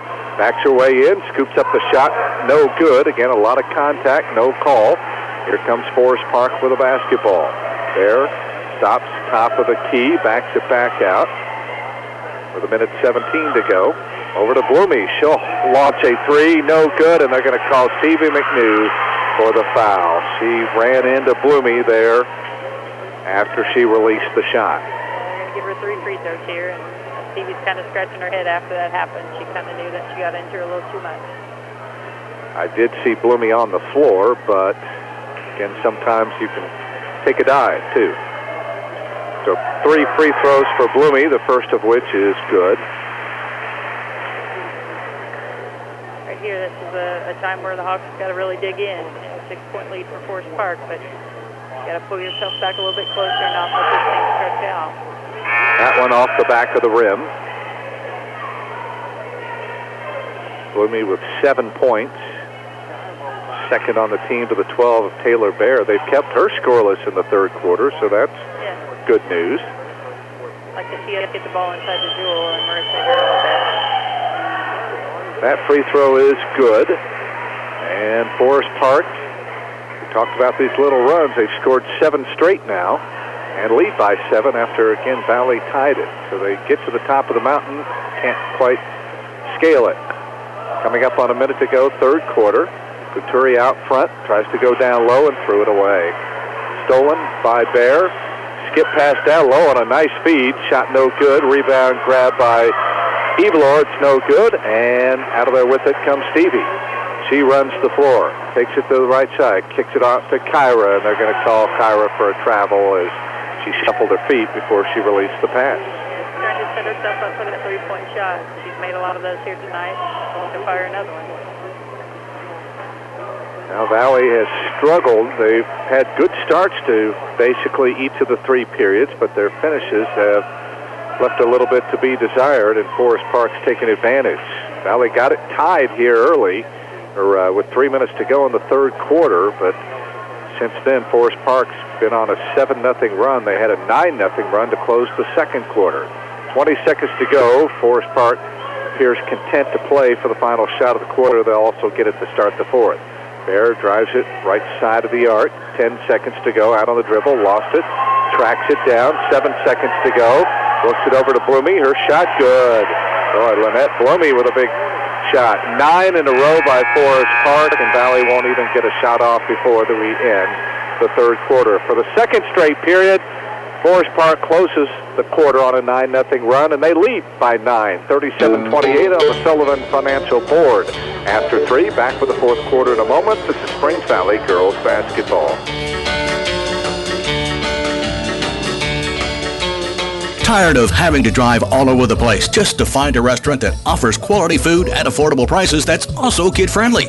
Surprise! There's one right in your own backyard. Legends Family Restaurant in French Lick has a variety of menu items designed to satisfy even the most discriminating appetite, including the best wings around, all at prices that won't wreck the budget. And Legends has a kids menu that'll have the little ones wanting to come back for more. They even have a large party room to help you pull off that special event for anywhere from 2 to 200 hungry people. For reservations, just call 936-6338. Legends Family Restaurant across from the Fountain in downtown French Lick. Start your own tradition. Congratulations to every member of the State Championship Blackhawk Brigade from Judy Meehan and Associates Real Estate on College Street in French Lick. Here's wishing you an enjoyable Thanksgiving holiday, and please call us to see the new listings at 936-7300 or go to the web at meehanrealestateagency.com. Go IU and go to Babcock Motors, Orange County's only new car dealer. See the new Chevrolet Malibu and Colorado 4x4 pickup, or a Chevy Equinox and a big inventory of used cars, trucks, and SUVs at Babcock Motors in Orleans, 865-2502. This is Springs Valley Junior Guard Leah Venturi. Keep it tuned to Q100 all season long for the Lady Blackhawks basketball. With Kelly Schmidt, Mike Hamilton at the Hawks Nest in French Lick, where Valley battling mighty Forest Park, the two-time defending sectional champs, only trail by 9 as we start the fourth quarter, but Lady Rangers on a 9-0 run as Bear drives down the lane, scoops it up, spins out, rebound grab by McCormick, and she is bumped and fouled. So good job by Jewel to hang on there as Erica Ebler will pick up the foul. That'll be her first. That is the 16th foul, so the next one will put Valley into the bonus. Got to make a little run here, and maybe we'll be getting some offensive boards and some aggressive moves to the basket and get to the free throw line. Valley again not having any problems breaking the pressure. Alana Nelson back in there, playing with 4 fouls. Leah has it out between the circles, slides off the Nelson screen, lobs it in low to Jewel, puts it up, got it, a count and a foul. What a move by Jewel. She was anticipating the contact and still went up strong, and she'll have another chance, her second of the ball game, to complete a three-point play, as the foul call will go on Lynette Blumey, her third. As Valley again, the first points of the quarter. Jewel's free one up. It is off the rim, no good, and the rebound pulled out of there by Bear. 37-30, and Bear almost lost it. Maintains the dribble, works it down low. Ball knocked away. Down to the corner it goes for a long three-point try. That is no good by Kylie Giesler. She looked like she ran over Leah Punturi. Valley fans didn't like that. As Forest Park keeps it on the offensive end. Jarbo works it around now to Giesler, wide open for a three. It spins out. The rebound grabbed by Alana. Oh, they're going to call her for a travel. You've got to be kidding me. Yeah, Coach Niehaus doesn't like that. She got bumped there. The bump caused the travel, if there was one at all. And, wow, Valley not getting any breaks whatsoever. Now we'll see the freshman Yesenia Gilmore check in for the first time. Alana comes out. Looks like we're going to do some offensive defenses here. Yalia's a great defender. Alana's got 4 fouls. We're going to have to see if we can keep her on the floor as much as possible. Here is Bear, drives it on Harrell, works it around now to Giesler, down the lane, pulls up for a 10-footer, missed it badly, and Jewel the rebound. Getting out of traffic. Got to be careful swinging those elbows. I'm surprised the officials, they can call you for a violation on that. Here's Leah out front, drives it, lobs it in low to Jewel, who had it knocked away. Yeah. Bad pass, stolen away by Zink, and down the lane she goes, tries to go up for the shot. We're going to get a foul here on Leah Punturi. Yeah, Leah did a nice job there trying to tie the ball up, but kind of came from the side. I think Valley's doing the right thing here, trying to get the ball inside to Jewel McCormick. Yeah, you know, she's Forest Park's really clogging it up inside, so they're are. making it tough. Macy Zink at the free throw line. Leading scorers through 3, 12 for Taylor Bear. That free throw by Zink, no good. Lynette Blumey has 10. For Valley, Kyra Harrell has 12, all on three-pointers. Stevie McNew 8, and Jewel McCormick with that basket a moment ago has 6.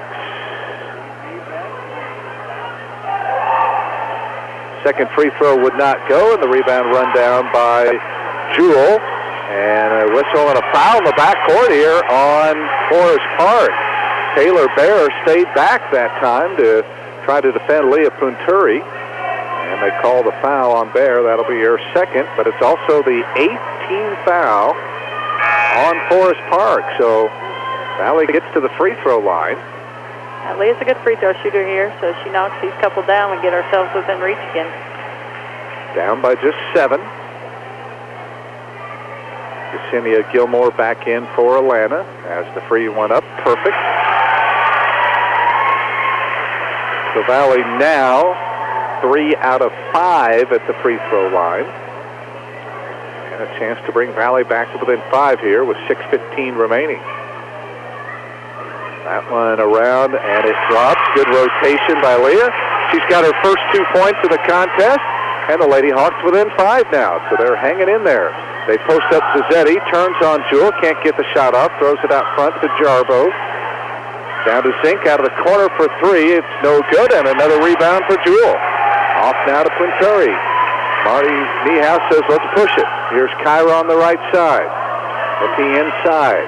Trying to post up Jewel again. Up top now to Quinturi. Leah drives it on Zink, takes it through the foul line, backs it back out to the wing, clears it away to McNew.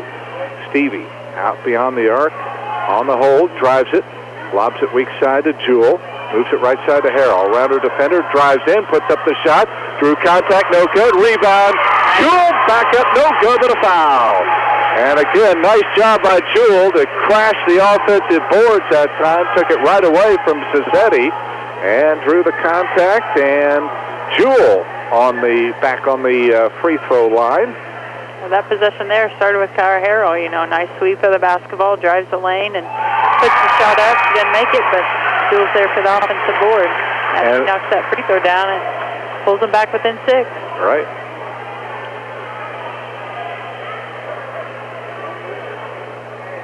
Coach Houseman right now on the sideline begging his kids to block out. And that one, a little bit too much arch, is an air ball, but Jewel with 7. And Valley... That score right? No, it should be 38-33. Now they're changing that around. Except, did Zink miss both free throws? She did, yeah. It's just 37-33. That's what I thought. Yeah. Okay. Within 4. Uh-oh, here's a 3 by Jarbo, no good, but Valley can't run down the rebound. Bear in the corner now, little spin move along the baseline. Oh, did Zink get away with a moving screen? Did you see her along the baseline just moving Jewel out there? And they're going to call a foul here on Stevie McNew trying to defend that move by Bear. Well, the Hawks pull themselves within 4. They've got to make sure they pull down those defensive rebounds, give Forest Park limited shot opportunities. Lana checks back into the game here, and hopefully we can get her on the offensive end to create some havoc. I have a feeling in practice tomorrow, Forest Park's going to be shooting a lot of free throws. They're just 13 out of 27 after that miss by Bear. That one around is good. That's 13, but tell you what, talk about the defensive job they've done on Taylor Bear. That's her first point of the second half after scoring 12. Valley breaks the pressure again, trailing by 5. Here is Zink. Gets it over now to Leah. Can't get the shot off. Looking to post up. Jewel, they go into her. She's bumped and knocked to the floor, and more free throws upcoming here. I'll tell you what, Forest Park, they remind me of Du Bois. And maybe it's all the Du Bois County teams. They just seem to play so aggressive, and they just almost dare the officials, hey, if you think that bump is enough to warrant a foul, then call the contact. And looks like they finally are here in the second half. They certainly weren't in the first half. So the foul is on Avie Gold. That is her second. It's also the 10th team foul, and out of the timeout, Jewel McCormick will be shooting free throws. 4:47 left. We got a dandy here at the Hawks Nest. Valley trailing by 5 on the Sullivan Financial Board. We'll continue with more Lady Hawk basketball in just a moment. Go Springs Valley basketball and go to Babcock Motors, Orange County's only new car dealer. See the new Chevy Equinox and the big inventory of used pickups at Babcock Motors, your Chevrolet dealer in Orange County. That's Babcock Motors in Orleans. Go Blackhawks and go to Springs Valley Supply on Highway 145 in French Lick. Stop by for top quality Valspar paints for interior and exterior protection. And see the line of Cabot stains for steps and decks at Springs Valley Supply, your steel dealer in French Lick.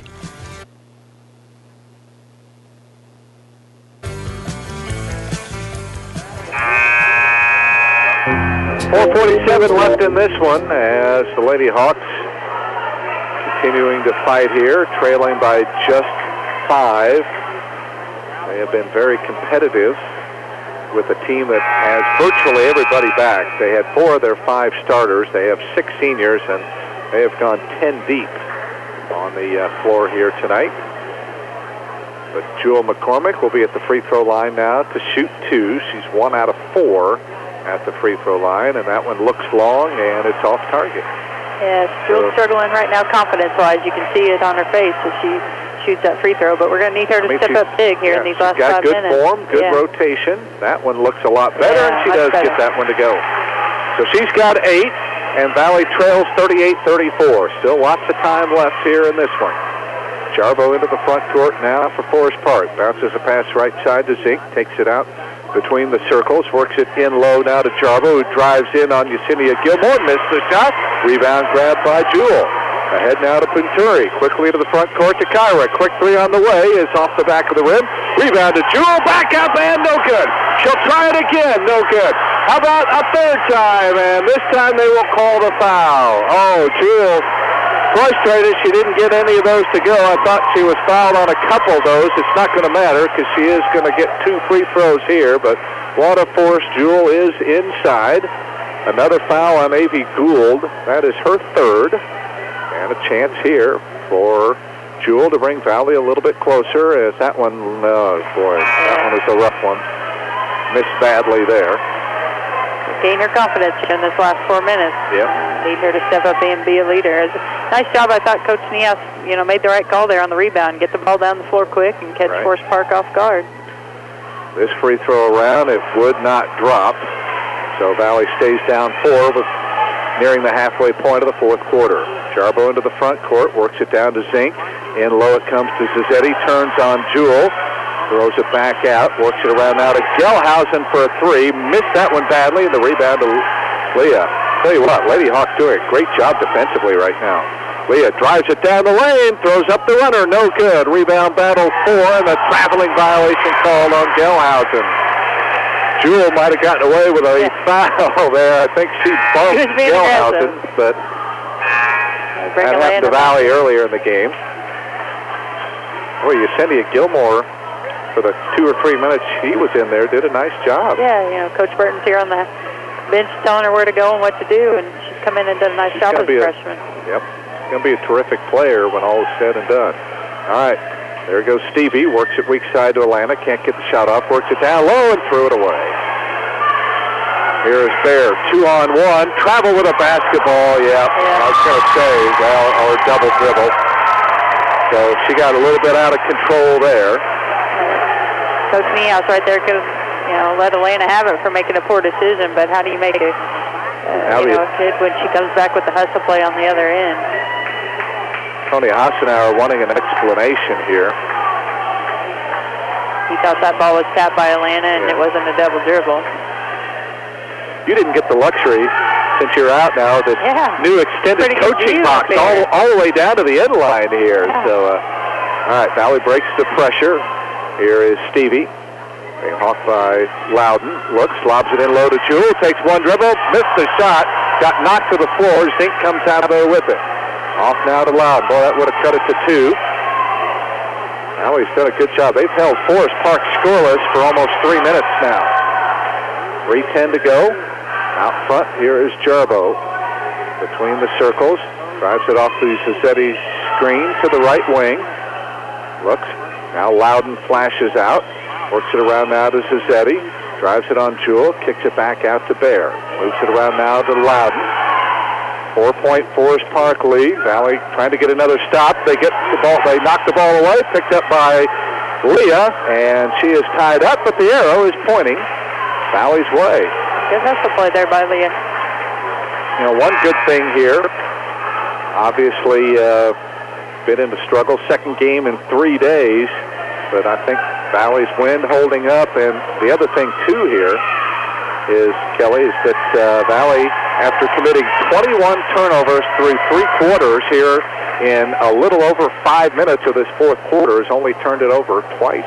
Yeah, they're causing a lot of turnovers on the Forest Park end. Forest Park's taking a couple quick shots there. I think Coach Hassenauer at this timeout is going to say, hey, we've got the lead, we need to not settle for those long 3-pointers like we have been, but Forest Park is feeling a little pressure from Valley right now. 38-34 on the Sullivan Financial Board. Timeout on the floor. We'll return with more Lady Blackhawk basketball after this 30-second timeout.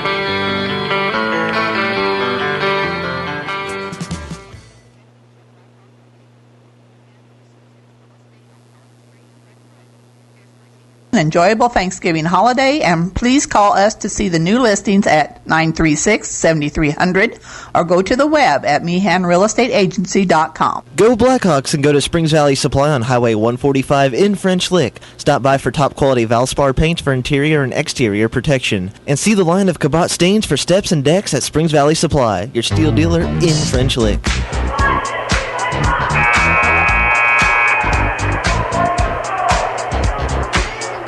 2:45 remaining. Is Valley hanging right with Forest Park, down by just 4. They've got the basketball. They have faced full court pressure from the second quarter on, and for the most part they've handled it. I hope I don't jinx them now, as Stevie works it off now to Atlanta. Tip pass, but picked up now by Leah. Valley a chance to creep a little bit closer here with the bucket. Leah being hawked out there by Jarbo, picks up the dribble, lobs it in low to Jewel, turns, throws up the shot, got it to go. Wow. Boy, how did she do that? I'm not sure. She didn't have any part of her body facing the basket. But not at all. Goes in, and now the Hawks pull within 2. That's 10 now. She's in double figures. Oh, nice pick and roll to Taylor, to Zazzetti, who lays it up and in. But you know what? That's the first basket Valley's given up in almost 4 minutes. So their defense has been outstanding. That's only 3 points in the quarter now for Forest Park. There goes Leah down the lane and draws the contact. She'll be on the line twice with 1:53 remaining and her team down by 4. As Jarbo called for the foul, that is her second. Nice aggressive move by Leah. She gets herself to the foul line where she's pretty successful, so that hopefully will get us within a couple points here. Tell you what, I like what a lot of these Lady Hawks are doing as that free throw comes up short by Leah, for being only the second game of the season. So that, I think that bodes well for things to come for this team. See a lot of good sets being ran, and they're doing them correctly. And for game 2, that's a pretty positive thing as a coach. Second free throw by Leah around. It drops. She's got her third point. And Valley back to within 3. Now, at some point, you got to figure Marty Niehaus may want to start fouling, and that may work to Valley's favor. As down the lane goes, Blumey missed it, but an offensive rebound picked up by Zink, missed the shot, rebound to Jewel. All right, minute 35 to go. Quickly into the front court, Kyra. Here comes a 3 for the tie. It is no good. The rebound pulled out of there now by Bear. And now Tony Housenauer with 1:25 to go says, let's slow it down. Marty Niehaus says, let's come out, we need to foul here. And they're not doing it. Out it comes to Zink. Need to apply low pressure, still a minute 13 left. Here's Bear, you don't want to foul her. She's a good free throw shooter. Off it comes now to Gelhausen as they work the high weave here. As we come up on a minute to go, Valley trailing by 3. Crowd chanting, let's foul here. Valley still has yet to do it. There goes Bear, works it off to Zazzetti, and throws it back out with 50 seconds to go. Marty Niehaus still trying to get her team to foul. Blumey, she's done well at the free throw line. Probably don't want to foul her. As Blumey drives around Gilmore, circles it back out. Boy, Valley letting a lot of time slip off the clock here. And need to foul soon, down to 30 seconds on the clock. Yep, and finally there's the foul as Valley will foul Gelhausen with 30 seconds to go. Stevie McNew will pick up her third. That's the 17th foul, so it'll be a 1-and-1 upcoming here now for Kenley Gelhausen.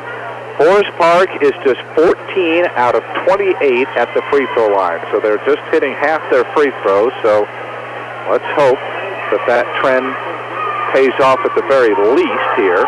As the free throw round no good, and Alana Nelson, I don't think Valley knew it was a 1-and-1. They almost didn't get the rebound. All right, they're going to have to hurry.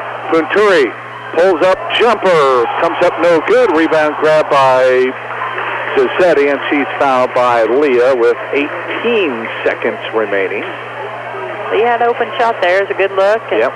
came up a little short. Now we foul and go to the other end. But like you said, Valley's got to do a better job here on this block out and free throw. 18 fouls, so it'll be another 1-and-1 as Forest Park doesn't have anybody on the free throw lane. Rossetti 1 out of 2 and missed that one. Rebound to Atlanta. So again, Valley has a chance. Let's see if Marty Niehaus calls a timeout, and she certainly will. So with 14 and 4/10 seconds left, Lady Hawks can play for the tie. They trail by 3 on the Sullivan Financial board. We'll be back with the conclusion of this one at the Hawks Nest in a moment. This is Springs Valley Girls Basketball. Orange County REMC is now offering you affordable protection for your home. Home security systems are available for members and non-members and will provide protection from fire, carbon monoxide, and theft. These systems are continuously monitored, so you'll have a peace of mind whether you're at home, work, or on vacation.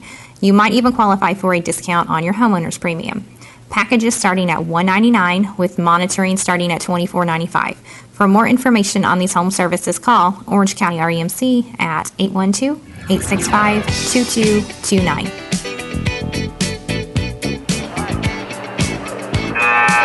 The scenario here at the Hawks Nest, 14 and 4/10 seconds remaining in regulation.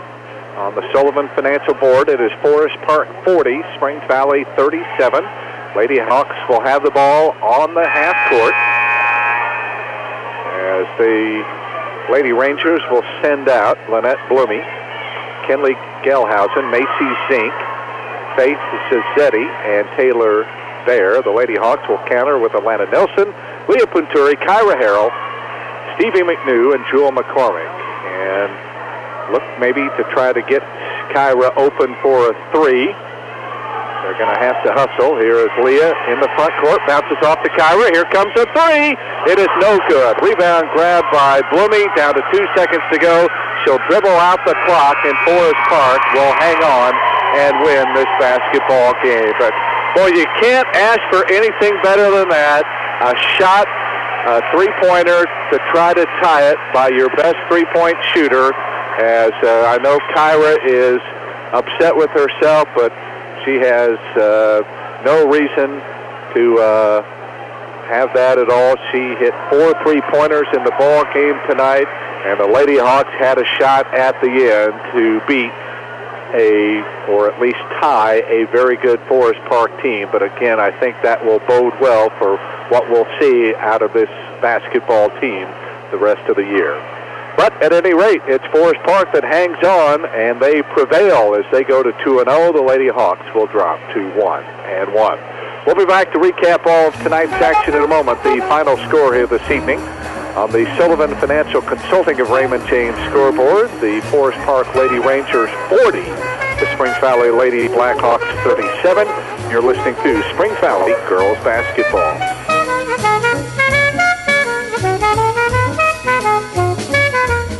Hello, my name is Ross Key. I speak farming and represent Springs Valley Bank and Trust, a true community bank committed to agriculture. As an ag specialist, I am committed to working with our customers and supporting the economic strength of our agricultural community. I look forward to building new and lasting relationships with farmers, businesses, and the people in the communities in which we live and work. Loyal to you, your family, and your future. Springs Valley Bank and Trust. Member FDIC, Equal Housing Lender. Focused on you, Springs Valley Bank and Trust. You need gadgets. For that one-stop shopping destination for routers, flash drives, cables, smartphones, TVs, and more, search no longer. Our technology-powered by Smithville store is conveniently located in downtown French Lick at 505 South Maple Street. If you prefer to shop online, browse our online store at smithville.tech. That's smithville.tech. Getting what you need is just a click away. That's smithville.tech. A message from Springs Valley Meadows and French Lick. As we age, recuperating from an illness or surgery may take more time than it used to. It's important for you to follow your doctor's discharge orders and include physical, occupational, and speech therapies when needed. Skimping on post-hospitalization therapy can cause potential falls and infections. So do it for yourself and do it for the ones you love. The road to recovery begins at Springs Valley Meadows and French Lick, where caring people make the difference. Call us at 936-9991. Legends Restaurant in French Lick is your ultimate destination for any special occasion you might have. Birthdays, wedding receptions, anniversaries. Legends has the party room, the supplies, and best of all, the great food you need to pull off that perfect event. And it's not too soon to be thinking about their big New Year's Eve bash featuring a live DJ, party favors, and a free toast at midnight. Book your holiday parties now by calling 936-6338. That's 936-6338. Legends Restaurant across from the fountain in downtown French Lick. Start your own tradition. This is Springs Valley Junior Guard Leah Venturi. Keep it tuned to Q100 all season long for the Lady Blackhawks basketball.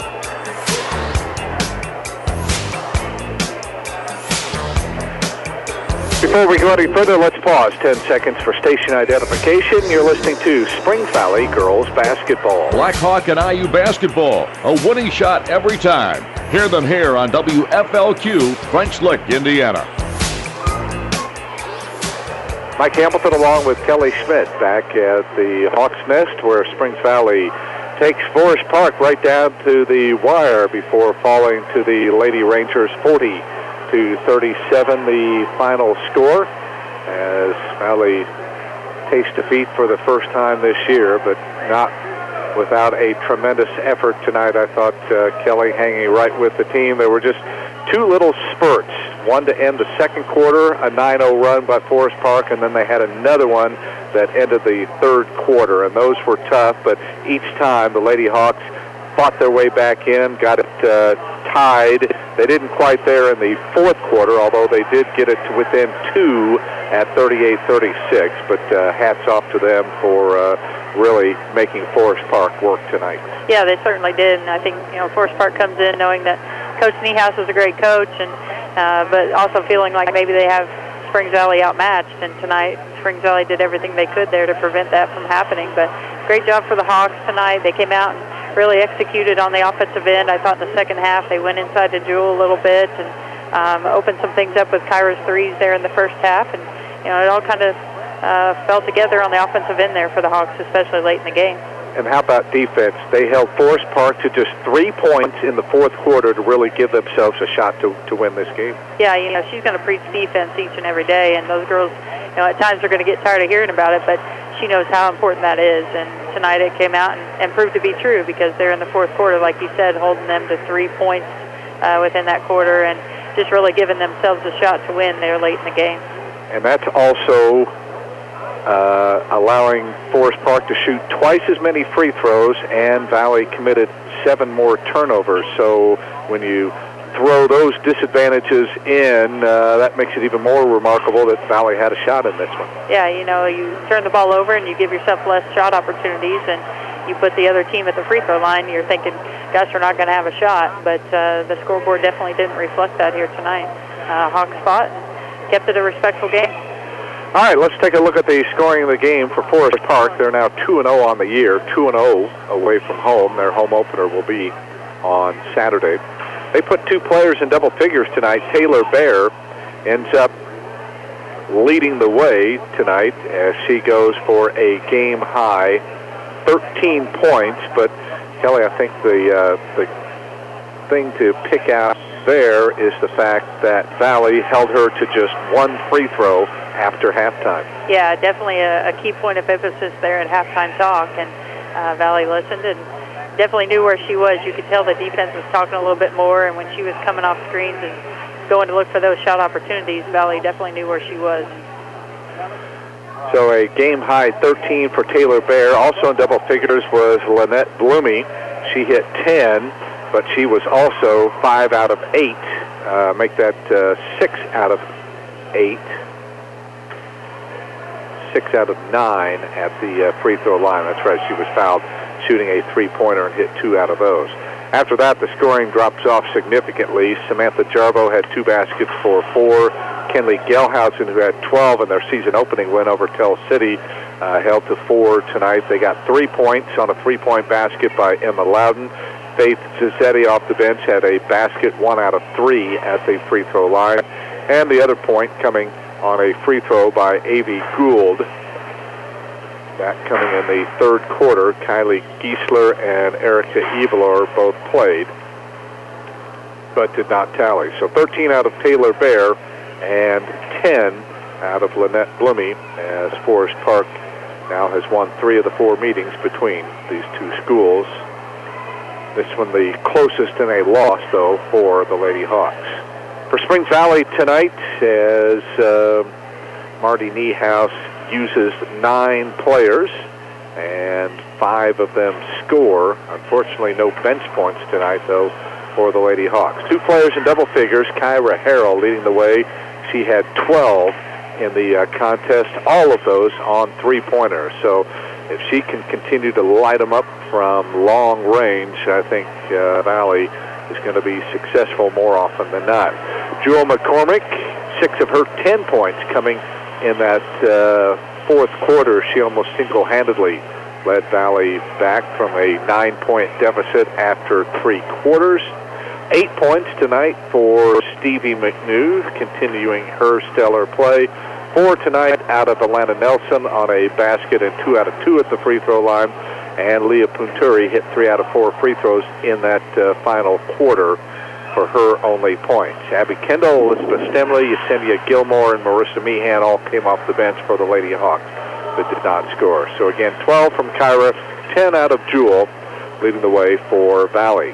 Valley led 11-10 after 1, trailed 25-18 at halftime, 37-28 after 3 quarters, and almost able to pull this one out, but come up a little bit short as they fall to the Lady Rangers, 40-37 on the Sullivan Financial board here tonight at the Hawks Nest. We'll take a quick break and be back with more of our post-game activity. Stay with us. This is Springs Valley Girls Basketball. Orange County REMC is now offering you affordable protection for your home. Home security systems are available for members and non-members and will provide protection from fire, carbon monoxide, and theft. These systems are continuously monitored, so you'll have a peace of mind whether you're at home, work, or on vacation. You might even qualify for a discount on your homeowner's premium. Packages starting at $199 with monitoring starting at $24.95. For more information on these home services, call Orange County REMC at 812-865-2229. Congratulations to every member of the State Championship Blackhawk Brigade from Judy Meehan and Associates Real Estate on College Street in French Lick. Here's wishing you an enjoyable Thanksgiving holiday, and please call us to see the new listings at 936-7300 or go to the web at MeehanRealEstateAgency.com. Go Blackhawks and go to Springs Valley Supply on Highway 145 in French Lick. Stop by for top quality Valspar paints for interior and exterior protection. And see the line of Cabot stains for steps and decks at Springs Valley Supply, your steel dealer in French Lick.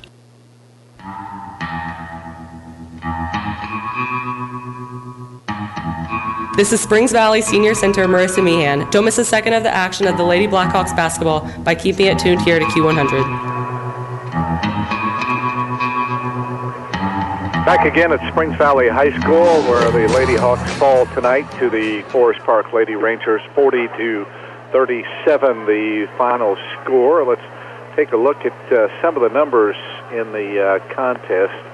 Well, I don't think Tony Hassenauer is going to like some of the numbers that he saw. Maybe this Valley Gym, a house of horrors for his squad.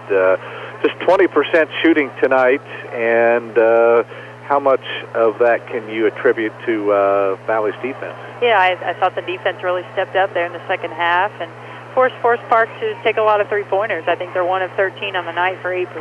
And so when you're asking them to step out and hit some big shots late in the game and a tight game like this, second game of the season, it's going to be a hard task for some of these kids to do. And Valley did a nice job forcing those shots to be long ones. So 10 out of 51 for Forest Park. That's 20%. Just 1 of 13 from downtown. So Valley didn't mind the Lady Rangers shooting the three-pointers. They also struggled at the foul line, and they probably could have put this one away had they done better at the line. They were just 14 out of 30 for 47%. Yeah, you know, Valley, we thought was going to have a bad thing happen there by fouling so much in the first half and putting them at the line so quickly, but it's one of those things where we were lucky Forest Park missed some of those free throws. And it's early in the season. I'm sure Coach Hassenauer is going to work on those, and they're going to get it corrected, but here tonight definitely helped the Hawks out. Valley also struggled, although they did shoot a little better than Forest Park, but still didn't climb over the 30% plateau. 13 of 47 tonight for 28%, 4 of 14, 29% from downtown, and their free throw percentage right at 50%, 7 out of 14. But the good thing is they shot 11 of those 14 free throws there in the fourth quarter. Yeah, they did a nice job penetrating the basketball, and Jewel came up with some big offensive rebounds, which allowed her to get to the free throw line as well. We got to see her gain a little confidence, and as she does throughout the season, those free throws will go down. But definitely some good things there in the second half. You could tell the kids really zoned in and listened to what was being said. And as tall and aggressive as I thought Forest Park was tonight, we actually unofficially won the battle of the boards at 28-27. Yeah, battle of the boards, like you said. We had some great offensive rebounds late in the game, and were able to get ourselves to the free throw line, and definitely a difference maker there in that second half.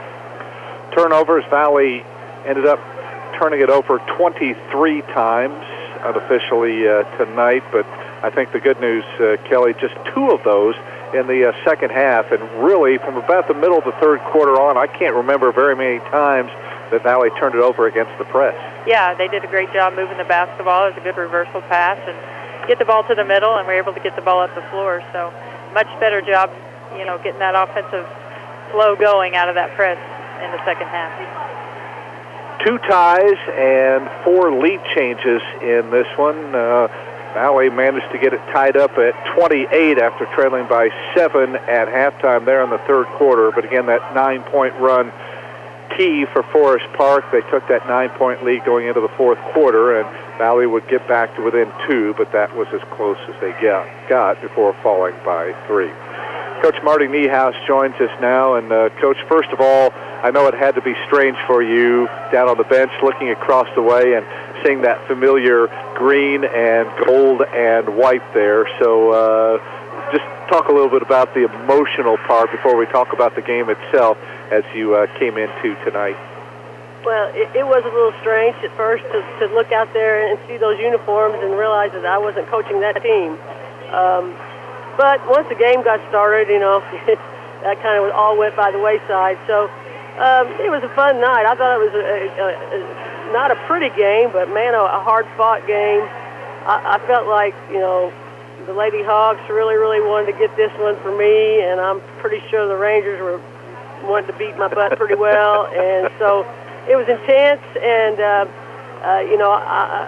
kind of a fun game. Boy, what an effort by the kids tonight. They never hung their heads. They hung in there despite the adversity. A lot of calls probably not going the way they would have liked, but to see that kind of push by these kids this early in the season has to hopefully be a good sign. Oh, yeah. I thought the kids did a great job hanging in. I mean, Forest Park had the luxury of, using all kinds of bench, and, us not so much. And, when we got in foul trouble, we just had to kind of battle through that. And, our kids, I thought, were a little bit tired, but they kept fighting. And, had we been able to go a little bit deeper, maybe the outcome's different. But I was real proud of the kids for fighting through, getting some big rebounds when they needed to, and just, I thought they battled all the way to the end. Yeah, I thought Forest Park definitely came in and outsized you, Coach, but you definitely gave Jewel a message at halftime because she came out with a little more spunk, a little more fire, attack those offensive boards. Obviously, we want to see those free throws go in, but there definitely had to be a message to her there that even though they might outsize us, you can be the best big player on the floor if you want to be. Yeah, I thought she really responded well in the second half. And, you talk about going to the bucket, but also getting some defensive boards. There for a while we couldn't get a defensive board, and I thought, that was really hurting us. And she finally got aggressive, got a hold of those things, and made a turnaround there. Talk about your play, especially defensively there in the fourth quarter. They only scored 3 points, and it just seemed like they went through a number of possessions where you were getting some big stops. Yeah, I don't know if the Rangers tightened up a little bit or we just did a little bit better job. I do think it was key that we were able to get some defensive rebounds. That was definitely helpful. at one point I was like, is this game going to even get out of the 20s? And then it, finally got into the 30s a little bit. But like you said, I thought that was both teams maybe pressing a little bit, playing a little tight, trying a little too hard maybe. But you can't disrespect the effort. Yeah, Coach, I thought your kids did a nice job defensively, and that made Forest Park settle for some long shots. And when they settled for those long shots and they didn't go in, you pulled those defensive rebounds down, and I think that was the key there in that stretch where you did make that run. Yeah, we did a better job of keeping them off the foul line as compared to the first half, that's for sure. Because, the first half, all they were doing was hitting layups and free throws, and we were able to kind of adjust and take some of that stuff away, and then, like you said, get the board and stop their offensive push. Coach, did you feel like the kids handled the press pretty well for the most part? Well, not at first, but at least we saw improvement, as the game progressed. And, we're just at the point now where, we sit on the bench, coaches, and we're like, well, we need to work on this. Well, we can list off 25 things, There's not hardly anything that we don't need to work on. So, the press was something that, we have worked on, but we simulate the kind of intensity that Forest Park brought with it. No. So, this is a great game for us, I think, as far as learning to play with that kind of pressure being applied to us. I'm not saying Forest Park's the greatest defensive team in the state or something, but, most teams won't be any tougher than that. And we learned to adjust to that. We learned to handle that. And so I think it was a really good a game that's going to make us better. I was going to say, that's the important thing at this point in the season is what you can take out, win or lose, what you can take out of a game against a quality opponent like this. Yeah, that's what we talked about. As we said earlier, it's a marathon, it's not a sprint. And, if we continue to improve and play with that kind of heart and intensity, I really like this team. I think that we're going to have a good year. All righty. Well, a few days off. Get ready for North Davies coming up on Tuesday. I don't know if it's good or bad at this time of the year. It seems like kind of the games are kind of spaced out a little bit more, and then once we hit into December and especially into January, the games kind of start bunching up a little bit. I know coaches don't have much of a say in terms of the schedule, but is that a good thing to play a game and then have a few days practice? Yeah, the games really point out to the coaches, hey, this is definitely what we need to work on, so then you have time to work on it, instead of having to turn around and prepare for the next opponent specifically. So, yeah, I like it. I like this schedule, Kelly. If you put this together, I appreciate it. You did a great job. Can't say I did, but we'll give Mark Hammond a little credit. No, never. All righty. Coach, thanks for stopping by, and great effort by the girls, and hopefully we'll continue to see that as the season moves along, starting Tuesday at North Davies. All right. Great talking to you. All righty. That is Marty Niehaus, the head coach of the Springs Valley Lady Blackhawks, joining us after the contest here tonight. Valley takes Forest Park down to the wire, but comes up a little bit short as they fall 40-37 on the Sullivan Financial Consulting of Raymond James scoreboard. We'll take a quick break and be back with some final thoughts on tonight's contest in a moment. This is Springs Valley Girls Basketball. Congratulations to every member of the State Championship Blackhawk Brigade from Judy Meehan and Associates Real Estate on College Street in French Lick. Here's wishing you an enjoyable Thanksgiving holiday, and please call us to see the new listings at 936-7300 or go to the web at MeehanRealEstateAgency.com. Go Blackhawks and go to Springs Valley Supply on Highway 145 in French Lick. Stop by for top quality Valspar paints for interior and exterior protection. And see the line of Cabot stains for steps and decks at Springs Valley Supply, your steel dealer in French Lick.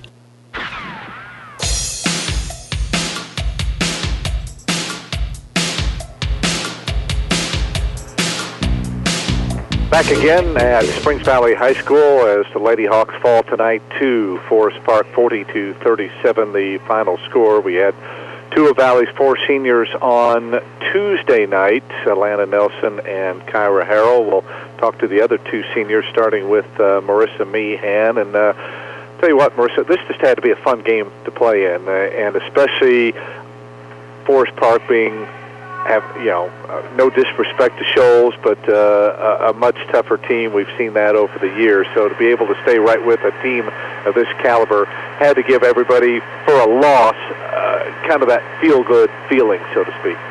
Yeah, when we walked back into the locker room, I saw a lot of people hanging their head down, and I was like, I don't know what you guys are doing. This team knew all of our plays. This is where our coach came from. I walked in, and I was like, I don't know about anybody else, so I'm excited. I'm so excited for the rest of the season.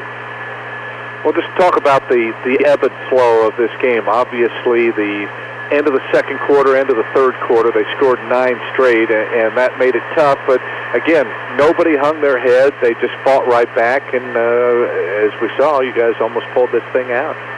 Yeah, when we got back into the locker room at halftime, some people were doubting, and they were like, I don't know if I want to do this anymore, just getting upset, and I don't know what everybody was talking about. It was such an exciting game. The second quarter we got down a little bit, but we came back down by 7 when we went in, or something close around that, and then we lost by 3. I mean, that's an improvement if you're asking me. All righty. We got Coach's take on this. We'll ask you. Only 3 points by Forest Park in that fourth quarter, so that gave you guys a chance to win this one. Was it the team's defense that really had a lot to do with that? Forest Park played a lot of keep away at the end of that.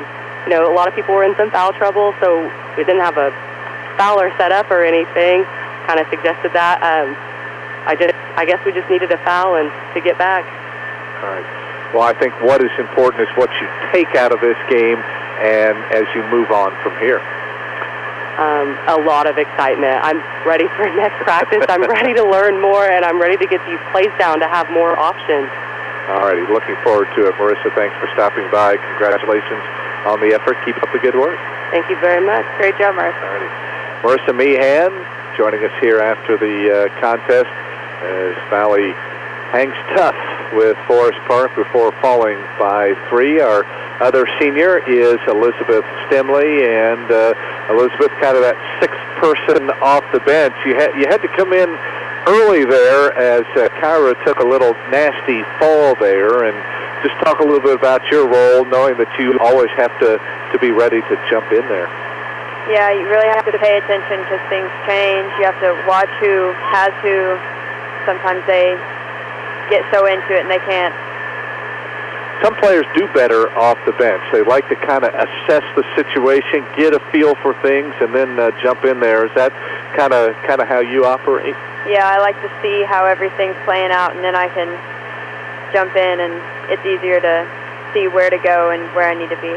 Elizabeth, one thing I noticed here tonight again, your position changes each and every possession, and it seems like sometimes you're playing the post, sometimes you're out as a guard, but how do you handle that mentally as you get out here and prepare and get yourself ready and do what you can for this team?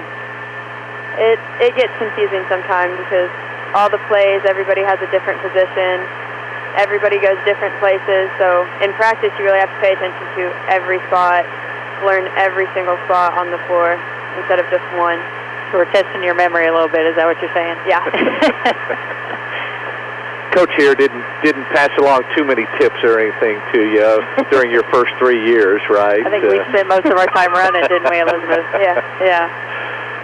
What else can the rest of the team take out of a game like this and use to benefit them as they move on ahead? I think we just really need to keep our heads high.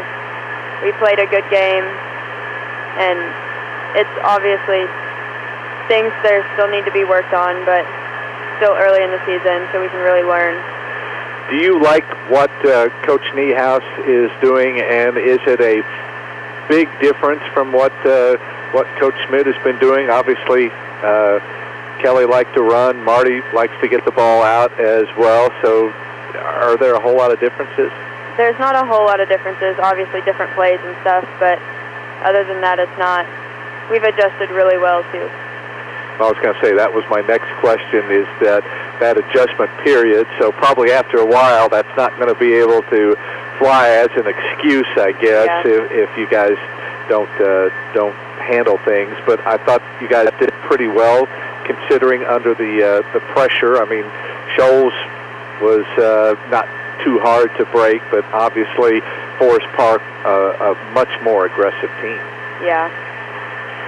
All right, so we move on now. North Davies next Tuesday night, and is it going to be important for everybody to, again, we keep reiterating this, but take what you learned from this and apply it to the next game?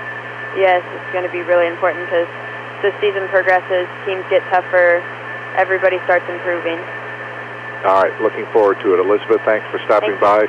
Congratulations on another terrific effort, and we'll see you guys down the road then. Great job, Elizabeth. All right.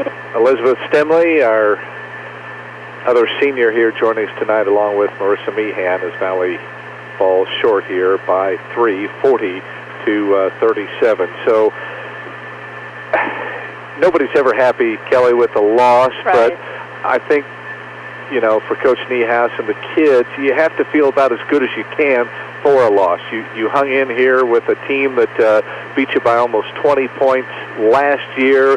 They had virtually everybody back. They may or may not be the toughest team on Valley's schedule. There'll be some other good teams that the Lady Hawks will see, of course, down the road, but to be able to hang with one of those right down to the wire kind of has to make you think that this has the potential to be a pretty good season. Yeah, like Coach Niehaus said, she's excited about what's ahead, and she saw improvement from Shoals on Tuesday to Forest Park on Thursday, and as a coach, that's promising. That tells you those kids are zoned in and really paying attention to what you're trying to teach them. And, you know, tonight, Valley unfortunately puts Forest Park at the free throw line, although Forest Park doesn't hit those. Valley unfortunately turns the ball over, although their defensive presence makes Forest Park turn it over. So some good and bad in all aspects of the game. Like she said, she'll take probably 25 things now that she can add to her list. But if you can dwindle that list down and be playing your best basketball at the end of the season, you've accomplished what you wanted to. And I have no doubt this team will do that. Well, I was going to say, Valley playing mostly 7 players for the majority of the night. Forest Park rotating in about 10. So down the stretch to be able to hang tough and give yourself a shot. Only committed 2 turnovers in the entire fourth quarter after committing 21 through 3 and then shooting 11 of your 14 free throws there in that fourth quarter.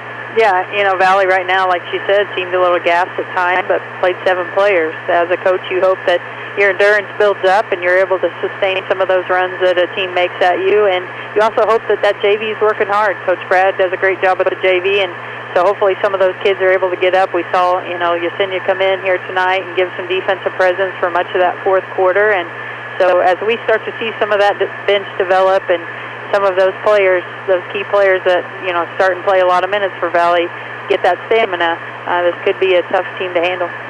Right, and as we've talked about, of course, with Ellison Burton out and Caitlin Reynolds not playing, some kids in different positions and understanding some new roles, and let's face it, with anybody, it's going to take a little bit of time. Yeah, you know, new roles, like you said, and like we talked to Elizabeth, a lot of plays and a lot of sets, but you've got to change your position. And right now, you know, Valley's looking at the pieces that they've been dealt and the players that they have, and could you as a coach pull the most out of each and every one of those? And plays are going to change, positions are going to change, but the effort that we saw here tonight definitely was one that Coach has to be proud of.